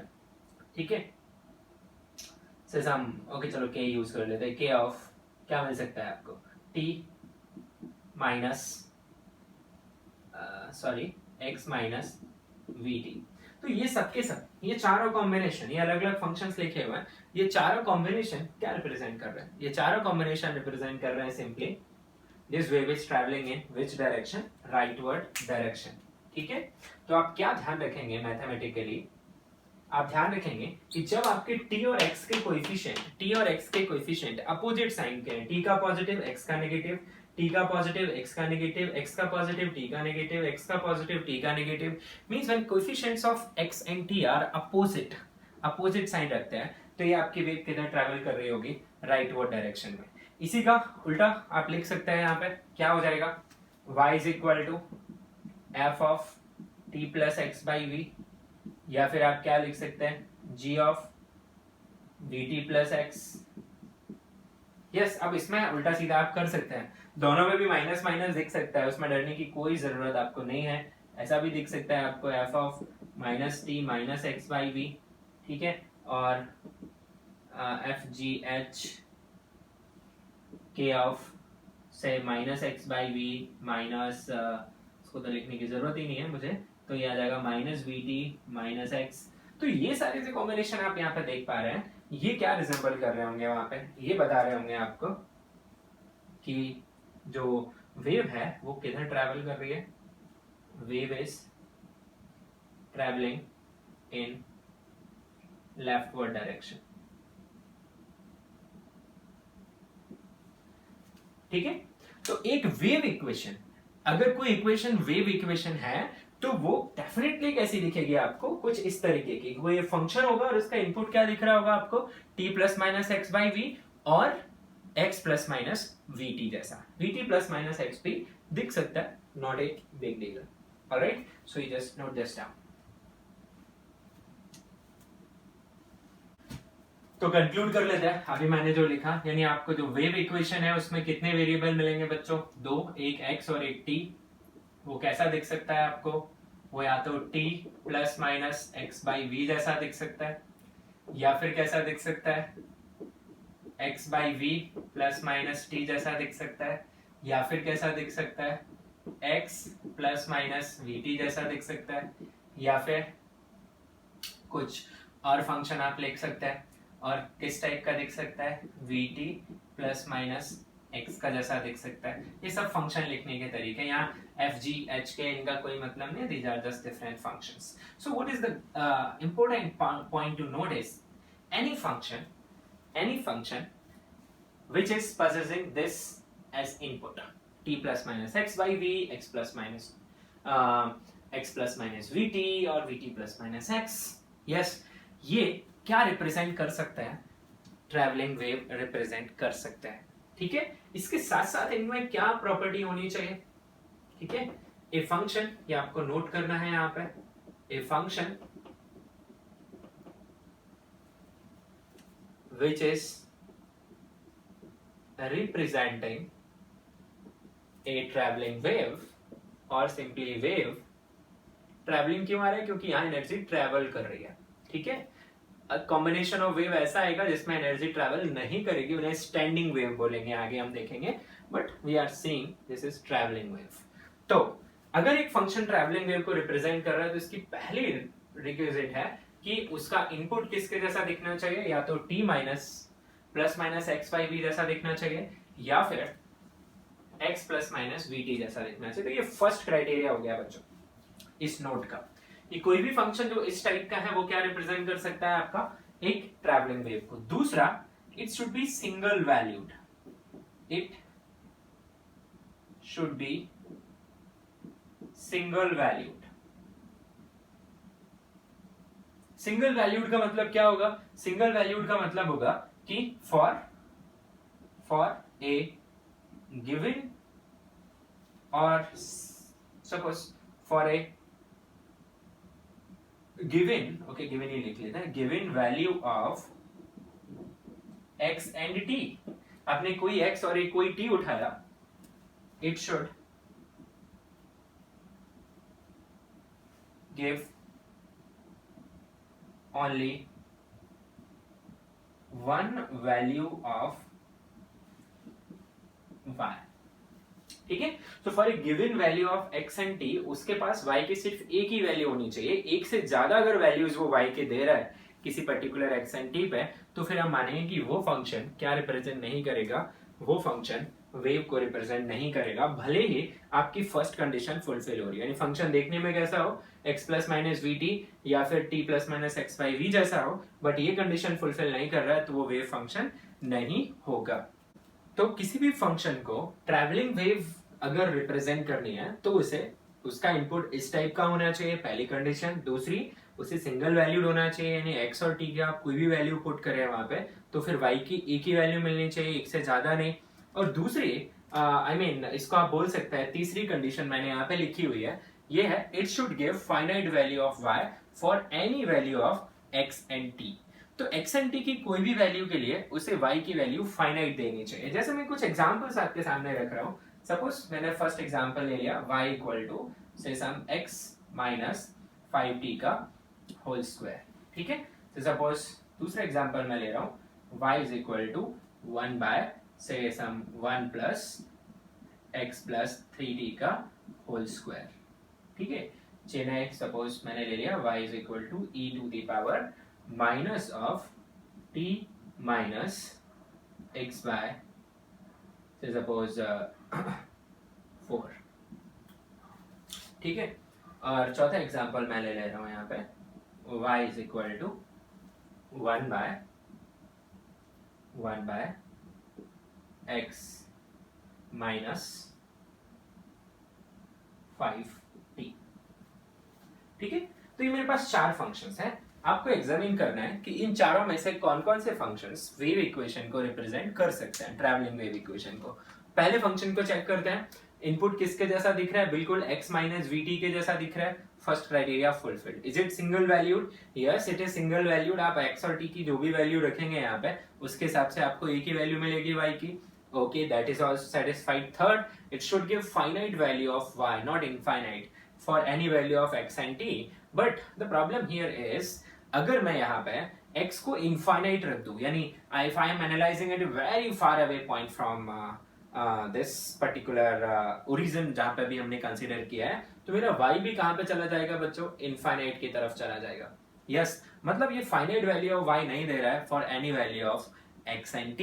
इसीलिए ये फंक्शन वेव इक्वेशन को रिप्रेजेंट नहीं कर पाएगा। इसमें थर्ड क्राइटेरिया फेल हुआ है। कौन सा क्राइटेरिया फेल हुआ है? फाइनाइट वैल्यू वाला। दूसरा बॉम्बे देखते हैं। बॉम्बे में यस इसका जो इनपुट है वो किसके फॉर्म में आ रहा है? आपका x प्लस वीटी के फॉर्म में आ रहा है। यस बिल्कुल चलेगा। और दूसरा बात, इसमें आप x और t की कोई भी वैल्यू पुट करें, अब t तो नेगेटिव नहीं होगा कभी, पर x हो सकता है नेगेटिव, ठीक है। x जस्ट द रीजन आप लेफ्ट साइड में भी एनालाइज कर सकते हैं, राइट में भी कर सकते हैं। तो आप देखिए यहाँ पर होल स्क्वायर हो रखा है, ये नंबर कभी भी 0 से छोटा हो ही नहीं सकता। 1 ऐड हो रहा है यानी ये y की हमेशा फाइनाइट वैल्यू देगा, सिंगल वैल्यूड फंक्शन है, तो फिर ये एक वेव इक्वेशन को रिप्रेजेंट कर सकता है। इसे चेक करते हैं। यस इसे चेक करेंगे तो क्या होगा? t माइनस एक्स बाई 4, ये नंबर जो आपके सामने लिखा हुआ है ये आपका पॉजिटिव आ सकता है नंबर, यस आ सकता है। नेगेटिव आ सकता है ये नंबर, यस आ सकता है। यहाँ पर देखिए t माइनस एक्स बाई 4 की अगर मैं बात करूं तो सपोज आपने t की कुछ वैल्यू उठा ली यहाँ पे 2 सेकेंड्स और x की कुछ वैल्यू आपने उठा ली से सपोज 16, तो यहाँ पे ये नंबर माइनस माइनस मिलके प्लस यानी e की पावर हायर पावर में चला जाएगा e की, ठीक है, कोई इशू नहीं है, y बढ़ गया यहाँ पे। अगर मैंने t को इनफाइनाइट रख दिया और x को 0 रख दिया तब भी कोई प्रॉब्लम नहीं है। t को मैंने 0 रख दिया, x को इनफाइनाइट रख दिया तब प्रॉब्लम है। यस तो ये फंक्शन भी तीसरे रूल के फेल होने की वजह से क्या रिप्रेजेंट नहीं कर पा रहा है? वेव फंक्शन नहीं कर पा रहा है। ये वेव फंक्शन कब कर देता? जब ये कुछ इस तरीके का होता, minus of t minus x by 4 का होल स्क्वायर अगर होता तो फिर ये वेव फंक्शन रिप्रेजेंट कर देता, क्योंकि e की पावर माइनस एक्स इनफाइनाइट नहीं जाएगा फॉर फाइनाइट। यहाँ पे अगर मैं t और x को इनफाइनाइट भी रखूंगा तो भी ये 0 हो जाएगा।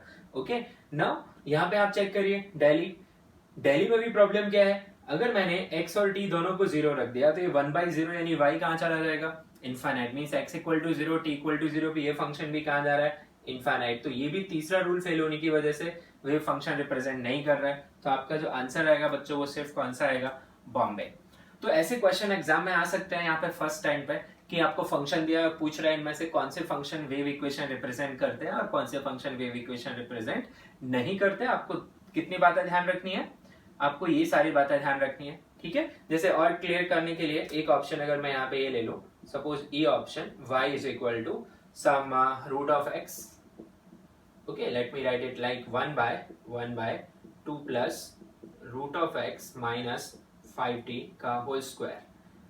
तो ये फंक्शन तो फेल हो गया पहले ही क्राइटेरिया में कि इसका जो इनपुट है वो x plus minus we T जैसा नहीं है, x के ऊपर एक और ऑपरेशन हो रखा है। तो ये फर्स्ट क्राइटेरिया की वजह से ही बच्चों फेल हो जाएगा। This function is failing due to first criteria, ठीक है, क्योंकि x plus minus we T जैसा नहीं है। तो पहला क्राइटेरिया वो चेक करिए, वो फुलफिल हो रहा है। फिर देखिए सिंगल वैल्यूड होना चाहिए, यस चलो वो भी फुलफिल हो रहा है। फिर तीसरे पे आइए आप कि आपको x और y की, x और t की कुछ भी वैल्यू आप रख दें, इनफाइनाइट भी रख दें, तब भी आपका y कैसा आना चाहिए? फाइनाइट, ठीक है।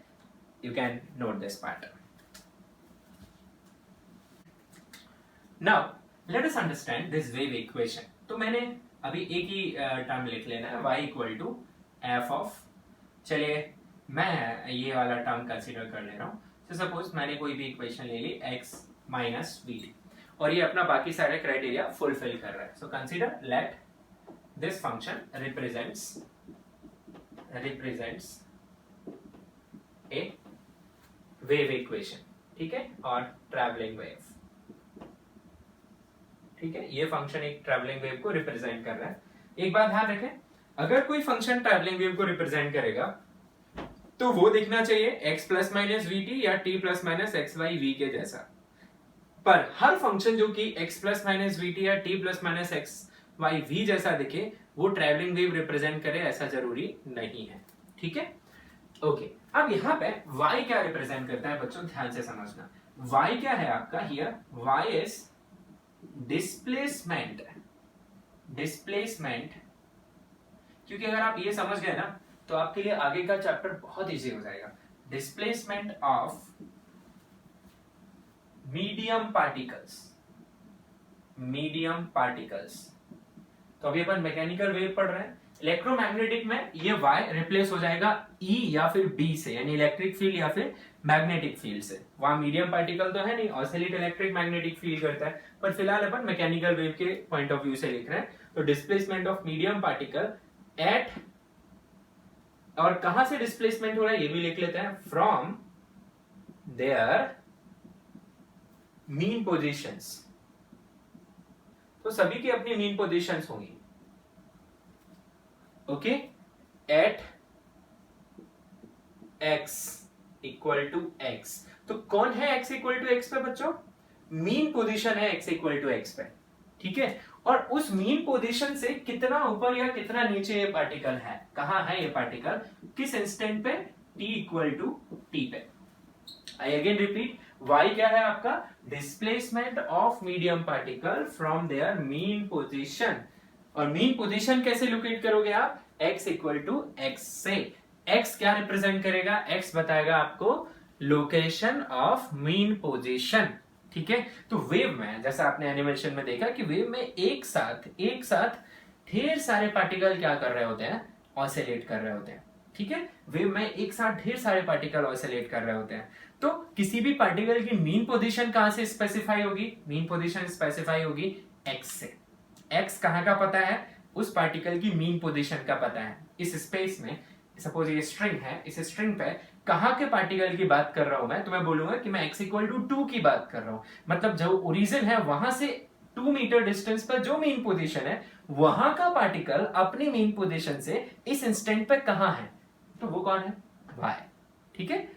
तो x लिख देते हैं अपन, x is location of mean position.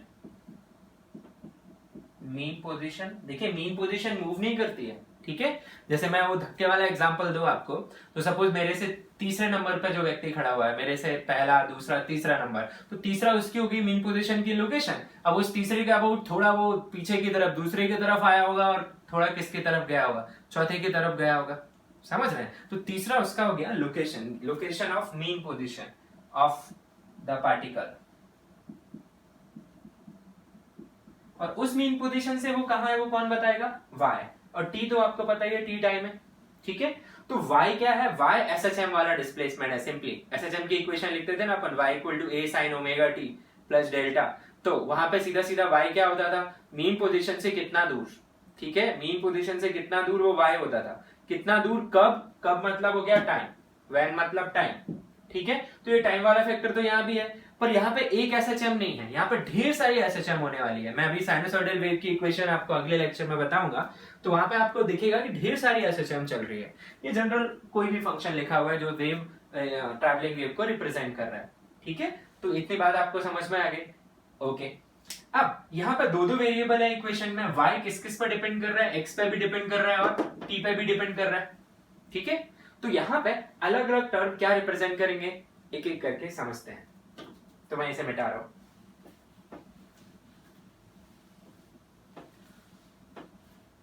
देखिए, सबसे पहले मैं बताने जा रहा हूं, say suppose YT graph.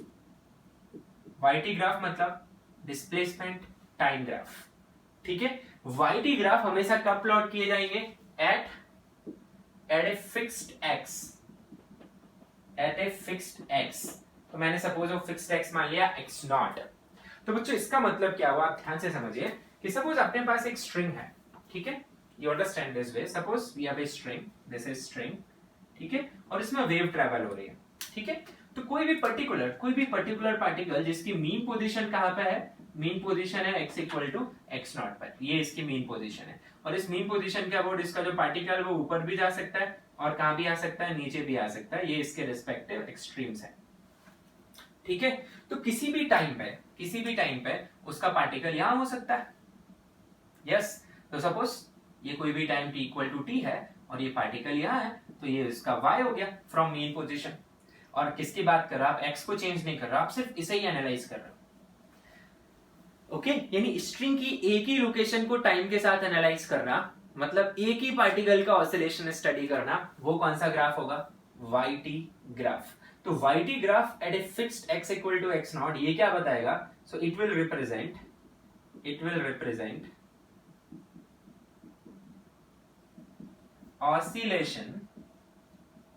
oscillation of single medium particle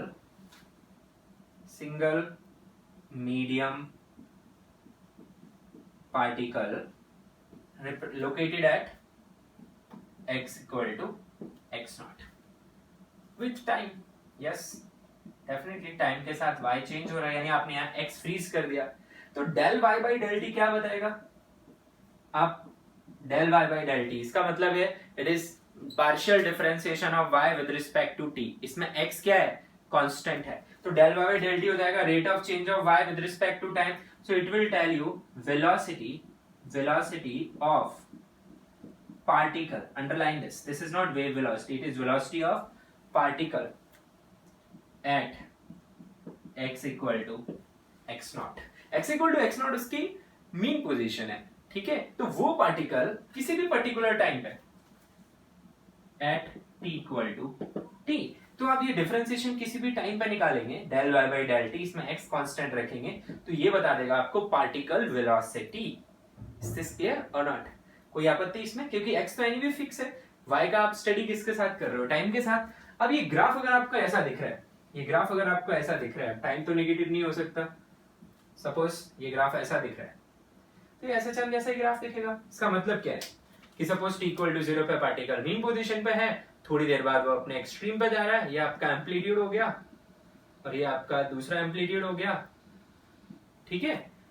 ये पार्टिकल है, ये अलग अलग टाइम इंस्टेंट्स हैं। सपोज ये इसका t/4 हो गया, ये इसका t/2 हो गया, ये 3t/4 हो गया, ये t हो गया, एंड सिंपली चीजें आगे बढ़ रही हैं। तो you are simply studying oscillation of one particle which is located at which point x equal to x naught। Here it is at x equal to x naught। इसकी आगे हम बात करते रहेंगे, मैं वापस बता रहा हूँ आपको, yt, जब भी yt स्टडी करेंगे तो x फ्रीज कर दिया करेंगे, यानी आप एक ही पार्टिकल को देख रहे हो और इसका डिस्प्लेसमेंट टाइम के साथ एनालाइज कर रहे हो, ठीक है? अब इस yt ग्राफ में आपको दिखेगा क्या क्या? yt ग्राफ में आपको दिख जाएगा, ठीक है? पहली बात आप देख लेंगे यहाँ पे, एक तो y कैलकुलेट कर सकते हैं डेफिनेटली, y क्या हो गया? डिस्प्लेसमेंट फ्रॉम मीन पोजीशन, ठीक है? दूसरा पॉइंट आप क्या निकाल सकते हैं यहाँ से? आपको एम्पलीट्यूड मिल जाएगा यहाँ से, आपको टाइम पीरियड मिल जाएगा यहाँ से। टाइम पीरियड मिल गया तो इसके भाई बहन सब मिल जाएंगे आपको, ओमेगा एंड फ्रीक्वेंसी, यस, ये सारी बातें मिल जाएंगी। तीसरी आपको पार्टिकल वेलोसिटी मिल जाएगा, इसे मैं वीपी से लिख रहा हूँ, वीपी का मतलब है पार्टिकल वेलोसिटी। पार्टिकल वेलोसिटी कहां से मिलेगा आपको? वो मिलेगा आपको स्लोप से, slope of tangent to yt graph. Slope of tangent मतलब हो गया डेल y बाई, ये अपन अभी लिख के आया है, del y divided by del t, this is your particle velocity. तो yt ग्राफ से आपको क्या क्या मिलेगा बच्चों? आप y निकाल सकते हैं किसी भी टाइम पे, आपका एम्पलीट्यूड मिल जाएगा, मैक्सिमम वैल्यू ऑफ y, आपको टाइम पीरियड मिल जाएगा, ओमेगा फ्रीक्वेंसी मिल जाएगा और पार्टिकल वेलोसिटी मिल जाएगा। चलिए समझ लिया हमने, आप नोट कर सकते हैं इस बात को। अब दूसरी बात रहेगी आपकी, कौन सा graph? yx graph. yx graph, और yx ग्राफ डेफिनेटली आप कब प्लॉट कर रहे होंगे? किसी भी time t equal to t not पे, ठीक है? ये फिक्स हो गया अभी। आप खुद सोचो, एक स्ट्रिंग है, ठीक है? एक स्ट्रिंग है ऑल द वे ऐसा हॉरिजॉन्टल, और उसमें कंटिन्यूअसली वेव्स ट्रैवल हो रहे हैं, और किसी पर्टिकुलर टाइम पे आपको देखना है कि what are value of y with respect to x। मतलब आपके पास कैमरा है, ठीक है, और आप स्ट्रिंग ऑसिलेट कर रही है, वेव ट्रैवल कर रही है, उसमें आपने फोटोग्राफ खींच लिया और उस फोटोग्राफ को मैं देख रहा हूं, तो उस फोटोग्राफ में मुझे क्या दिखेगा? मुझे कुछ ऐसा दिखेगा, ध्यान से देखिएगा, ठीक है? ये इस साइड भी हो सकता है, x नेगेटिव भी हो सकता है, मैं पॉजिटिव में ड्रॉ कर रहा हूं फॉर एग्जांपल ले रहा हूं, कुछ भी कैसे भी दिख सकता है। तो ये सपोज 0 है, ये a है, ये आपका y है, और यहाँ पे आपका ये माइनस a है, ठीक है? सपोज ये आपका पार्टिकल है यहाँ पे, तो सपोज ये x1 है, ये x2 है, ये x3 है, ये x4 है, ठीक है, x5 है, ऐसे ढेर सारे पार्टिकल्स हैं। तो ये x1, x2, x3, x4, x5 क्या है? इन पार्टिकल्स की मीन पोजीशन की लोकेशन है। यस, ये आपने एक स्क्रीनशॉट ले लिया, जो मोशन चल रही थी उसका स्क्रीनशॉट, यानी जो एनिमेशन मैंने आपको दिखाया है, आप उसे पॉज कर दें वहीं पर, पॉज कर दिया तो आपको क्या दिखेगा फिर कि इस पर्टिकुलर इंस्टेंट जब मैंने पॉज किया उस टाइम पे कौन सा पार्टिकल कहां था अपनी मेन पोजीशन से। तो चलिए समझते हैं कि जो पार्टिकल x इक्वल टू 0 पे है, यानी जिसकी मेन पोजीशन को मैंने ओरिजिन मान रखा है x का, वो अपने पॉजिटिव एक्सट्रीम पे है। फिर जो particle x equal to x1 जिसकी मेन पोजीशन है वो अभी मेन पोजीशन पर ही है, और इसी टाइम पे जो x इक्वल टू x2 वाला पार्टिकल है वो अपने नेगेटिव एक्सट्रीम पे है। इसी टाइम पे x3 वाला पार्टिकल अपने कहां पे है, x3 वाला पार्टिकल वापस मेन पोजीशन पे है, x4 वाला पार्टिकल पॉजिटिव एक्सट्रीम पे है, x5 मेन पोजीशन पे, और ये सब एक ही इंस्टेंट की बात है। और अभी जो ग्राफ देखा था वो अपन ने एक ही पार्टिकल का अलग अलग इंस्टेंट पे देखा था। Yes, I hope you are understanding. तो मैं यहाँ पे चलिए लिख देता हूं समझने के लिए से particle whose mean position is at x equal to 0 is at plus a at t equal to t naught. I'm just reading the graph. Set particle whose mean position is at x equal to x1 is at mean position at t equal to t naught. Maybe I can write for one more particle. Say particle whose mean position is at x equal to say x4 is at where x4 वाला particle कहां पे है, plus है at t equal to t naught. So do you agree? तो ये graph मुझे क्या दे देगा, yt graph. It will provide, it is nothing but it is shape of medium, shape of medium. और आप इस केस में क्या कंसीडर कर सकते हैं, string. It's a photograph of the string at t equal to t naught. यहाँ से क्या क्या निकाल सकते हैं, यहाँ से निकाल सकते हैं डेफिनेटली आप y निकाल सकते हैं, किसी पर्टिकुलर मेन पोजीशन का पार्टिकल अभी कहाँ है वो निकाल सकते हैं, y हमेशा मेन पोजीशन से आएगा। ओके, फिर दूसरा क्या निकाल सकते हैं आप एम्पलीट्यूड निकाल सकते हैं, यहाँ से यस निकाल सकते हैं, आप यहाँ से वेवलेंथ निकाल सकते हैं। वेवलेंथ क्या था, सेम फेज में ऑसिलेट करने वाले पार्टिकल्स के बीच की डिस्टेंस, मिनिमम डिस्टेंस। तो ये अपने पॉजिटिव एक्सट्रीम पे, ये वापस अपने पॉजिटिव एक्सट्रीम पे, ये दोनों पार्टिकल एक ही फेज में है अभी, तो ये जो डिस्टेंस है बच्चों वो आपको क्या मिल गई, लैम्डा। समझ पा रहे हैं? तो यहां से आप और क्या निकाल सकते हैं, यहां से आप निकाल सकते हैं वेवलेंथ। ठीक है, और यहां पे जो मैं डिफरेंशिएशन करूंगा, यहां का डिफरेंशिएशन क्या कहलाएगा, del y by del x। और del y by del x simply किसी भी x पे निकाल लो आप इसे, एट एनी x, ये क्या बताएगा, it will give you slope of string, और medium you say slope of medium. यहां पे मैंने स्ट्रिंग लिया हुआ है at that x, at time तो फ्रीज है t equal to t not. तो वेव को एनालाइज करने के लिए हमें दो टाइप की थिंकिंग अपने माइंड में रखनी है कि जब हम टाइम को वेरिएबल रख रहे हैं तो पोजीशन फिक्स कर लेंगे, जब पोजीशन को वेरिएबल रखेंगे तो टाइम फिक्स कर लेंगे, और दोनों को जब हम सुपर इम्पोज कर देंगे तो हमें एक जनरल बिहेवियर मिल जाएगा। तो दोनों को करते सुपर इम्पोज तो क्या हो रहा है, यहाँ का पार्टिकल टाइम के साथ ऑसिलेट कर रहा है और एक ही टाइम पे ढेर सारे पार्टिकल ऑसिलेट कर रहा है, और वो अपनी अलग अलग लोकेशन पे है मेन पोजीशन से। ठीक है, वेव थोड़ा ट्रिकी है, इसीलिए मैं इतना सारा टाइम ले रहा हूँ इन चीजों को बार बार रिपीट कर रहा हूँ, क्योंकि ये दिमाग में बैठ गया तो आगे की कहानी बहुत आसान हो जाएगी। ठीक है, कैन नोट दिस।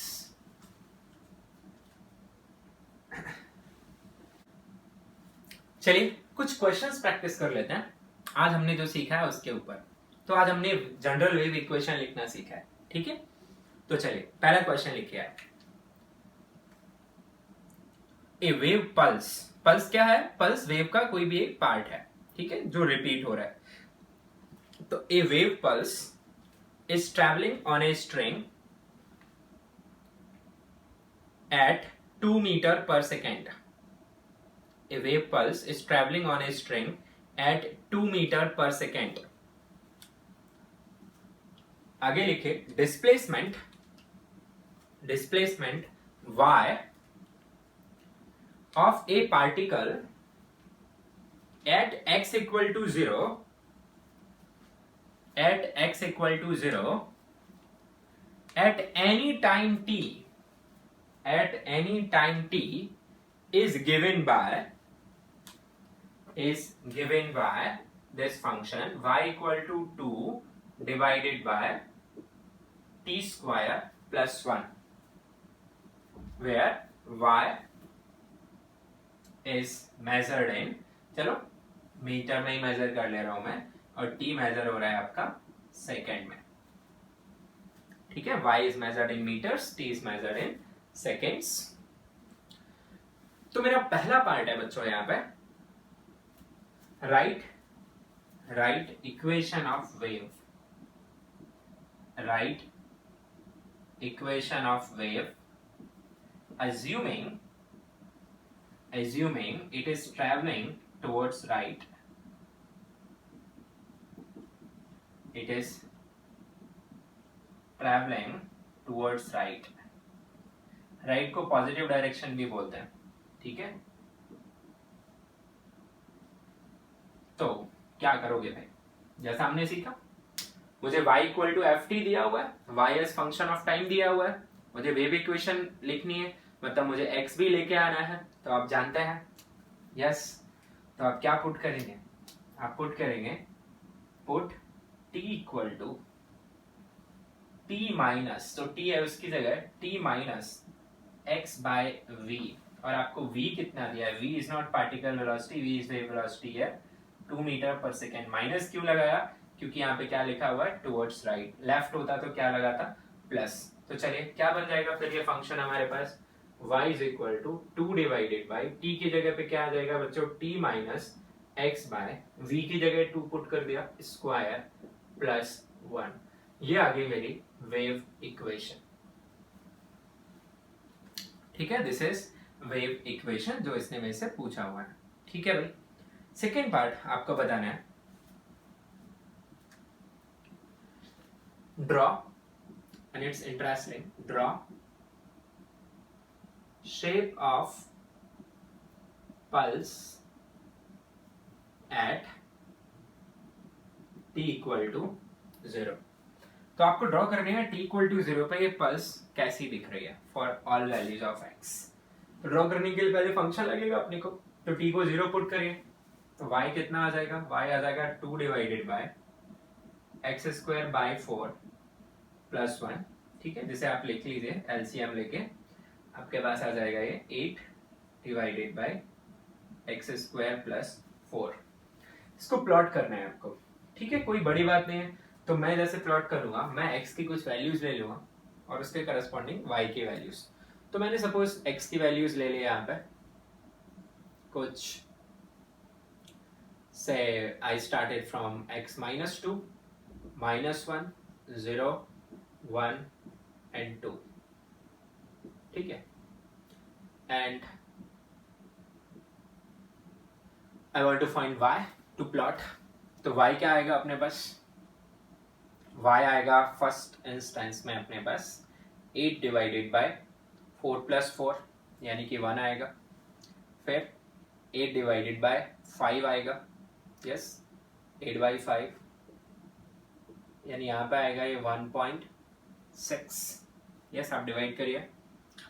फिर 0 पे कितना आएगा, 2 आएगा, 1 पे कितना आएगा, वापस 8 बाई 5 विच इज 1.6, देन 2 पे कितना आएगा, 1, ठीक है। तो ये कुछ इस तरीके का फंक्शन है जो ये वैल्यूज ले रहा है यहाँ पे। तो मैं जरा प्लॉट करता हूँ उसे, तो ये मेरा x एक्सेस हो गया, ये y एक्सेस हो गया, ठीक है। x पे मुझे वैल्यूज लेनी है all the way from -2, -1, 0 and here it is 1 and 2, और y पे जो वैल्यूज ये ले रहा है, मेरे काम की जो वैल्यूज है वो सपोज y का ये 1 है, ठीक है, और y का ये 2 है। 1.6 समवेयर जस्ट मिडवे से थोड़ा ऊपर, तो ये जो वैल्यू है उसे मैं 1.6 ले लेता हूँ। सो लेट्स स्टार्ट प्लॉटिंग। सो -2 पे ये कितनी वैल्यू ले रहा है, -2 पे ये वैल्यू ले रहा है 1, -1 पे ये वैल्यू ले रहा है 1.6, 0 पे ये वैल्यू ले रहा है 2, 1 पे ये वैल्यू ले रहा है 1.6, ठीक है। तो अगर सिमेट्रिक रखूं तो मैंने ये डिस्टेंसेस प्रॉपर नहीं लिया, तो आप लोग ऑन स्केल ड्रॉ करेंगे तो और अच्छा दिखेगा। तो 1 पे ये ले रहा है 1.6 और 2 पे ले रहा है वापस से 1, so yes 2. So as per the information I have till with these points it will look like this. yes. अब आप देखिए x को माइनस इनफाइनाइट अप्रोच कराइए तो भी ये किसकी तरफ अप्रोच करेगा, जीरो की तरफ। x को इधर इनफाइनाइट अप्रोच कराइए तो भी ये अप्रोच करेगा जीरो की तरफ।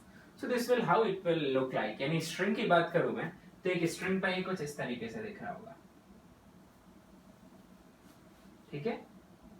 और amplitude, what is amplitude, I have got amplitude, the maximum value of y I have got is 2. yes, so 2 is the amplitude here. ये भी पूछ सकता है आपसे, ठीक है। तो ये आपका एम्पलीट्यूड है, this is 2. Okay, so this is the pulse. और अब जरा आपको एक बात समझाने की कोशिश करता हूं मैं। ये हमने कब ड्रॉ किया भाई पल्स, ये ड्रॉ किया है t इक्वल टू 0 पे, ठीक है। अब मुझे t इक्वल टू 1 पे ड्रॉ करके बताइए, and you try, pause the video and try, and you will gate a feeling कि सच में ये ट्रैवल कर रहा है, ठीक है। चलिए ट्राई करते हैं। तो हमारा अगला जो टास्क है, we are drawing, draw shape of pulse at t equal to 1. So how this will look like? It will look like 2 divided by 1 minus x by 2 का whole square plus 1. चलो मैं वही नंबर्स ले ले रहा हूँ फिर से। x मेरा वापस से मैं वहीं से वेरी करा रहा हूँ। So x को मैंने लिया -2, -1, 0, ठीक है, 1 और 2। इनके लिए y फाइंड करते हैं, ठीक है। तो y कितना मिलेगा, लेट्स चेक y। तो -2 पुट करिए भाई, यहाँ पे -2 पुट करेंगे तो 2/2 माइनस -1 प्लस 1 हो जाएगा, 1 + 1 2 का स्क्वायर 4 + 5 यानी 2/5 if I am not wrong. Yes 2/5 ही आएगा। और 2/5 मतलब ये कितना वैल्यू ले रहा है फिर, 0.4, ठीक है। -1 पे देखो भाई, -1 पे कितना ले रहे हैं, -1 पे ले रहा होगा ये 1 + 1/2 यानी कि 3/2, 3/2 का स्क्वायर किया तो 9/4, और 9/4 + 1 तो ये बनेगा 2 डिवाइडेड बाई 9/4 + 1 यानी कि ये आएगा 8 डिवाइडेड बाई 13, ठीक है। So it is coming 8/13। So even कितना जाएगा ये, 13 6 65 9 6 बार जाएगा, ठीक है।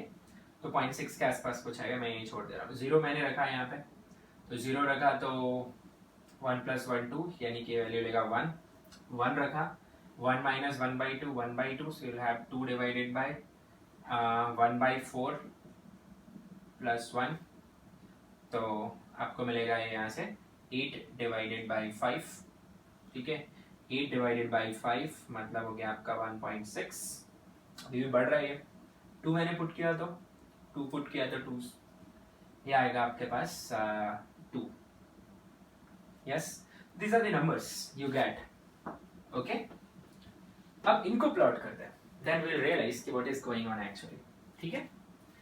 अब इनको प्लॉट करते हैं, ध्यान से देखिएगा, ये x एक्सिस और ये y एक्सिस।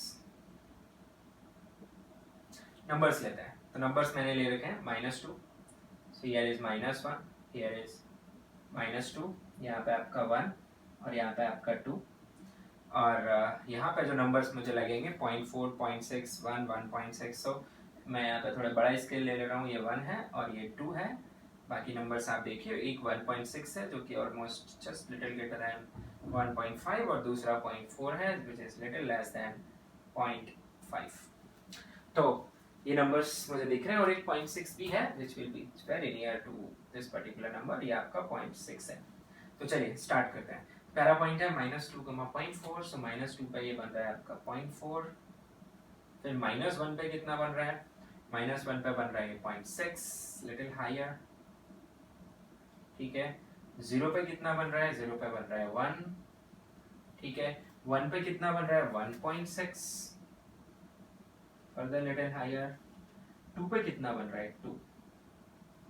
मैंने नंबर्स और नहीं लिए हैं, otherwise 3 4 5 the way it is going वो नीचे डिक्रीज भी करेगा। तो आप देखिए, मैं इधर इनफाइनाइट से स्टार्ट कर रहा हूँ, तो ये 0 से ग्रेज होता हुआ कुछ ऐसा यहाँ पे पीक पे जा रहा है। एंड आप यहाँ पे 3 4 5 पुट करिए तो रिटर्न करेगा और ये इस तरीके से आगे जाएगा, ठीक है। तो आप सोचने की कोशिश करिए कि ये t इक्वल टू 0 का ड्राइंग है, यानी स्ट्रिंग पे t इक्वल टू 0, जहां भी x इक्वल टू 0 है वहां का पार्टिकल किस पे चला गया था, एम्पलीट्यूड पे, यानी मैक्सिमा पे था। और अब t इक्वल टू 1, एक सेकेंड बाद वो पार्टिकल कहाँ लौट के आ गया बच्चों, 1 पे आ गया। और कौन मैक्सिमा पे चला गया, 2 वाला पार्टिकल, जो कि पहले कहाँ पे था, 2 के करस्पॉन्डिंग वो y इक्वल टू 1 पे था। और अब वो पार्टिकल कहाँ चला गया, y इक्वल टू 2 पे, यानी पल्स राइट डायरेक्शन में शिफ्ट हो गई है। I hope you are able to understand this, okay. और पल्स राइट डायरेक्शन में कितना शिफ्ट हुई है, 2 मीटर। होना भी चाहिए था 2 मीटर, क्योंकि स्पीड ऑफ वेव कितनी है यहाँ पे, 2 मीटर पर सेकेंड। तो एक सेकेंड में कितनी शिफ्टिंग होगी उसकी, 2 मीटर। तो इन दोनों को अगर आप एक ही ग्राफ पे बनाए, इन दोनों को t इक्वल टू 1 रेड से मैंने बनाया हुआ है, t इक्वल टू 0 मैं सपोज बना दे रहा हूँ आपका ग्रीन से। तो ये नंबर्स आप देखिए, ये पीक है वो यहाँ पे आ जाएगी, यस। और 1 minus 1 was corresponding to 1.6 here, and this minus 2 was corresponding to 1. So I am having this kind of profile here, and a similar profile I'll have here. और ये जो 2 है वो 1 के करस्पॉन्डिंग यहाँ पे मिलेगा आपको। तो ये कुछ इस तरीके का ऐसा पल्स था, ये t इक्वल टू 0 पे था। ध्यान से देखिए, t इक्वल टू 0 पे ये पल्स ग्रीन वाला है, और t इक्वल टू 1 पे ये पल्स रेड वाला है। तो ये पल्स कितना मूव कर गया बच्चों, ये पल्स मूव कर गया vt से। तो इनके पीक टू पीक डिस्टेंस आप चेक करिए, पीक टू पीक डिस्टेंस आपको मिलेगी 2 metre, which is nothing but vt। Okay, v is 2 metre per second and time कितना हुआ है 1 second. So I hope this is satisfactory. हम जो बात कर रहे थे अभी थ्योरी में, वही ये इक्वेशन हमें बता रहा है, ठीक है। चलो एक और पार्ट इसका सॉल्व करेंगे, इसे नोट कर लो।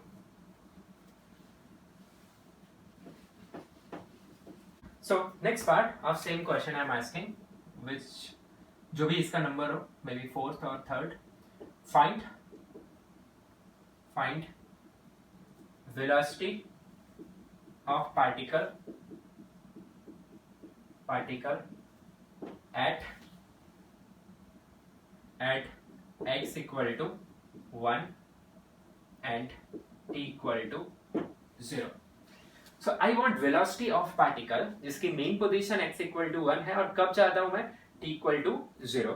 तो आपको याद दिला दो, जो ग्राफ आया था अपना t इक्वल टू 0 पे, शेप जो आया था वो कुछ इस तरीके का था, ये y और ये x, it was something like this, ठीक है। और यहाँ पे था आपका x इक्वल टू 1 वाला जो पार्टिकल है, इसकी वेलोसिटी आपको बतानी है। अब yx ग्राफ की स्लोप वेलोसिटी नहीं दे सकती, yt ग्राफ की स्लोप देती है। तो आप पहले फंक्शन लिख लें। तो y का जो फंक्शन था वो था 1 divided by t minus x by 2 का whole square plus 1। This was the function you are having. यहाँ पे 1 था या 2 था, मैं एक बार चेक कर लेता हूँ क्वेश्चन। तो 2 था। सो पार्टिकल वेलोसिटी सबसे पहले आपको पता होना चाहिए, आप क्या फाइंड करने वाले हैं, del y by del t. अब आपको आना चाहिए पार्शियल डिफरेंशिएशन। तो जो लोग भूल गए हैं वो जाके वर्क पर एनर्जी में मैंने सिखाया पार्शियल डिफरेंशिएशन। सिंपली x मेरे लिए कांस्टेंट रहेगा, t वेरिएबल। मैं यहाँ पे चेन रूल लगा रहा हूँ, तो इसे मैं लिख लूंगा 2t माइनस एक्स बाई 2 का होल स्क्वायर प्लस 1 इसका होल पावर माइनस 1। तो ये मिलेगा मुझे 2 एज इट इज। ये कुछ नहीं किया, अभी डिफरेंशिएशन नहीं किया, सिर्फ इसे ऊपर करके लिखा है। तो 2 बाहर, माइनस 1 एक्स की पावर n वाला रूल लगाया, सो माइनस 1, ये t माइनस एक्स बाई 2 का होल स्क्वायर प्लस 1 इसकी पावर माइनस 2 आती, तो मैंने नीचे उतार लिया और इसकी पावर क्या आ गया आपके पास 2। साथ में इसका अंदर का डिफरेंशिएशन मिला मुझे twice of t minus x by 2 plus 0, और फिर t का डिफरेंशिएशन जो कि 1 आएगा। तो ये हो गया अपना डिफरेंशिएशन। वापस से लिख लेता हूं मैं, vp मुझे मिला है ये 2 इंटू 2 4 हो जाएगा, so I have minus of 4 T एक minus x by 2 divided by this T minus x by 2 का स्क्वायर प्लस 1 और इसका होल स्क्वायर। तो ये आया मेरा वीपी पार्टिकल वेलोसिटी। अब मुझे कहां पता करना है, x equal to 1 and t equal to 0। तो आप इस एक्सप्रेशन में x को 1 और t को 0 पुट कर दीजिए। So put x equal to 1 and t equal to 0। तो देखिए आपकी जो vp की एक्सप्रेशन है वो कितनी निकलती है, minus of 4 as it is, then you have t0 minus 1/2 divided by t0 minus 1/2 का होल स्क्वायर प्लस 1 और इसका होल स्क्वायर। आप इवैल्यूएट कर सकते हैं ऐसा, बिल्कुल। तो ये आपके पास वीपी आ जाएगा। वीपी कितना आ रहा है यहाँ पे, 2 डिवाइडेड बाय यहाँ पे 1/2 का होल स्क्वायर यानी कि 1/4 प्लस 1 और इसका होल स्क्वायर। तो ये आ जाएगा आपके पास 2 और ऊपर आएगा 16 और नीचे आएगा 5 यानी कि 25। तो बच्चों वीपी जो हम फाइंड कर रहे थे यहाँ पे उसकी वैल्यू निकल के आ रही है 32 divided by 25 metre per second. Can you evaluate this number? So the particle, see here, the particle at x equal to 1, at t equal to 0 is moving towards positive extreme with how much? 32/25. ये आपको मैं justify करके बताता हूँ। तो ये जो मेरी जो ब्लैक ड्राइंग मैंने बना रखी है ये कब की है बच्चों, t इक्वल टू 0 की। आप एग्री करते हैं इस बात से, ठीक है। अब मैं दूसरी बनाने वाला हूँ t इक्वल टू 1 की। तो t इक्वल टू 1 पे मेरा जो पीक है वो कहाँ शिफ्ट हो जाएगा, x इक्वल टू 2 पे शिफ्ट होने वाला है। ये अपन ने अभी देखा था थोड़ी देर पहले। तो ये जो पीक है वो यहाँ पे आना है, यस और नो। तो पूरा का पूरा जो वेव है और x इक्वल टू 1 का जो पार्टिकल है बच्चों वो कहाँ पे गया है। अगर आप पुराना ग्राफ देखेंगे तो आप, चलिए मैं वापस ड्रॉ नहीं कर रहा हूँ। तो आप x इक्वल टू 2 का 1 का जो पार्टिकल है आप देखेंगे कि वो अपनी पोजीशन से ऊपर उठा होगा, ठीक है, अगले इंस्टेंट पे। t इक्वल टू 0 के बाद तो एटलीस्ट वो ऊपर जा रहा है, ऊपर गया होगा फिर नीचे आया होगा, क्योंकि ये पल्स थोड़ी देर बाद कहाँ पे आएगा, आगे आएगा। तो ये जो पार्टिकल है वो सबके सब थोड़े ऊपर जाएंगे, ठीक है। ये इस तरीके से जाएगा, यहाँ पे पीक आएगा, है ना, यहाँ पे पीक आएगा, तो कुछ इस तरीके से। तो फिर ये जो x इक्वल टू 1 का पार्टिकल है वो पहले ऊपर जा रहा है, तो इसलिए इसकी वेलोसिटी आपको कैसी दिख रही है, पॉजिटिव, ठीक है। ऑलराइट, तो ये एक इलस्ट्रेशन था जो कि आज जो हमने पढ़ा उसके ऊपर बेस था। आपको कुछ होमवर्क दूंगा मैं इसी के बेसिस पे, सॉल्व करिए उसे, ठीक है। तो आज के लिए हम इतना ही रखते हैं। तो इस टाइप के क्वेश्चन में आपसे एम्पलीट्यूड पूछा जा सकता है, तो आपको इस फंक्शन की मैक्सिमम वैल्यू निकालनी है जो कि यहाँ पे 2 आ रही थी। आपसे पूछा जा सकता है इक्वेशन लिखिए, ठीक है। और चलते चलते एक और पॉइंट मुझे डिस्कस करना है, देख लीजिए फटाफट।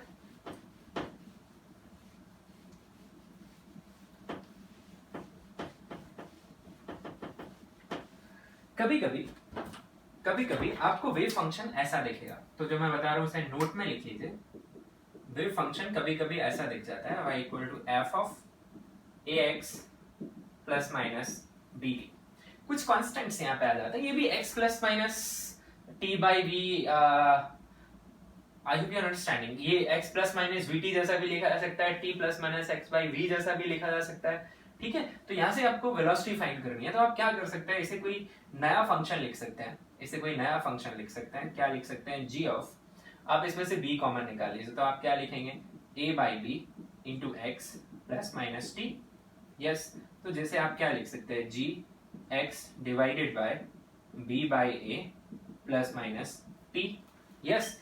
या फिर यहीं से दूसरा काम आप ये भी कर सकते थे, और second thing you would have done, इसे लिख सकते थे आप x plus minus we T जैसा, तो a कॉमन निकाल लीजिए तो कोई नया फंक्शन बन जाता, वो h बन जाता, और फिर उसे आप लिख सकते थे x plus minus b by a into t. और दोनों ही कंडीशन में यहाँ पे आप कंपेयर किसके साथ करिए, compare it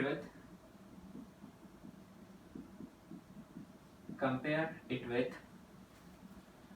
y equal to g of x by b plus minus t. तो यहां से आपको v कितना मिलता, v by a, v is your wave speed या वेव वेलोसिटी। और यहाँ पे आप क्या लिखते हैं, compare it with y equal to h of x plus minus vt from both v कितना आ रहा है यहाँ पे b बाई a। तो मैसेज, ये जो नोट है, ये मैसेज क्या देना चाह रहा है? अगर क्वेश्चन बोल रहा है आपको कि y equal to f of ax plus minus bt एक वेव इक्वेशन को रिप्रेजेंट कर रहा है और आपसे पूछ रहा है फाइंड वेव स्पीड। ठीक है, क्या पूछ रहा है? Wave speed. तो आप क्या लिखेंगे? Wave speed b by a। In general आप याद कर लीजिए कि वेव स्पीड आप क्या लिखने वाले हैं। तो see here, so in general I am talking about, आपको ये दिया हुआ है y is equal to f of ax plus minus bt। Here wave speed v can be written as b by a, which is coefficient of t divided by coefficient of x। तो ये आप याद रख सकते हैं। ठीक है, इसमें क्वेश्चन आपसे सिंपली मैं यही पूछ सकता हूँ कि सपोज आपके पास एक फंक्शन है, say it is y equal to minus of 3x plus 4t का whole square. Okay, find wave speed, find wave speed. तो आप क्या बताएंगे यहाँ पर? Wave speed simple, coefficient of t which is 4। तो आप लिख देंगे फटाफट 4/3 मीटर पर सेकेंड। हाँ, मुझे बताना होगा कि y मीटर में मेजर किया जा रहा है, x मीटर में मेजर किया जा रहा है, t सेकेंड में। तो x की यूनिट डिसाइड करेगी कि वेलोसिटी की यूनिट क्या होनी चाहिए। तो यहाँ पे आंसर आपका क्या आ गया फटाफट? 4/3 मीटर पर सेकेंड। सो आज के लेक्चर के लिए बच्चों इतना ही रखते हैं। It was introduction to your waves and it is very very important. आपको अगर एक बार में डिस्कशन समझना है तो वीडियो को दोबारा देखिए, नोट्स बनाइए प्रॉपर। इसके आगे अपन अगली क्लास में बात करेंगे। Okay, thank you.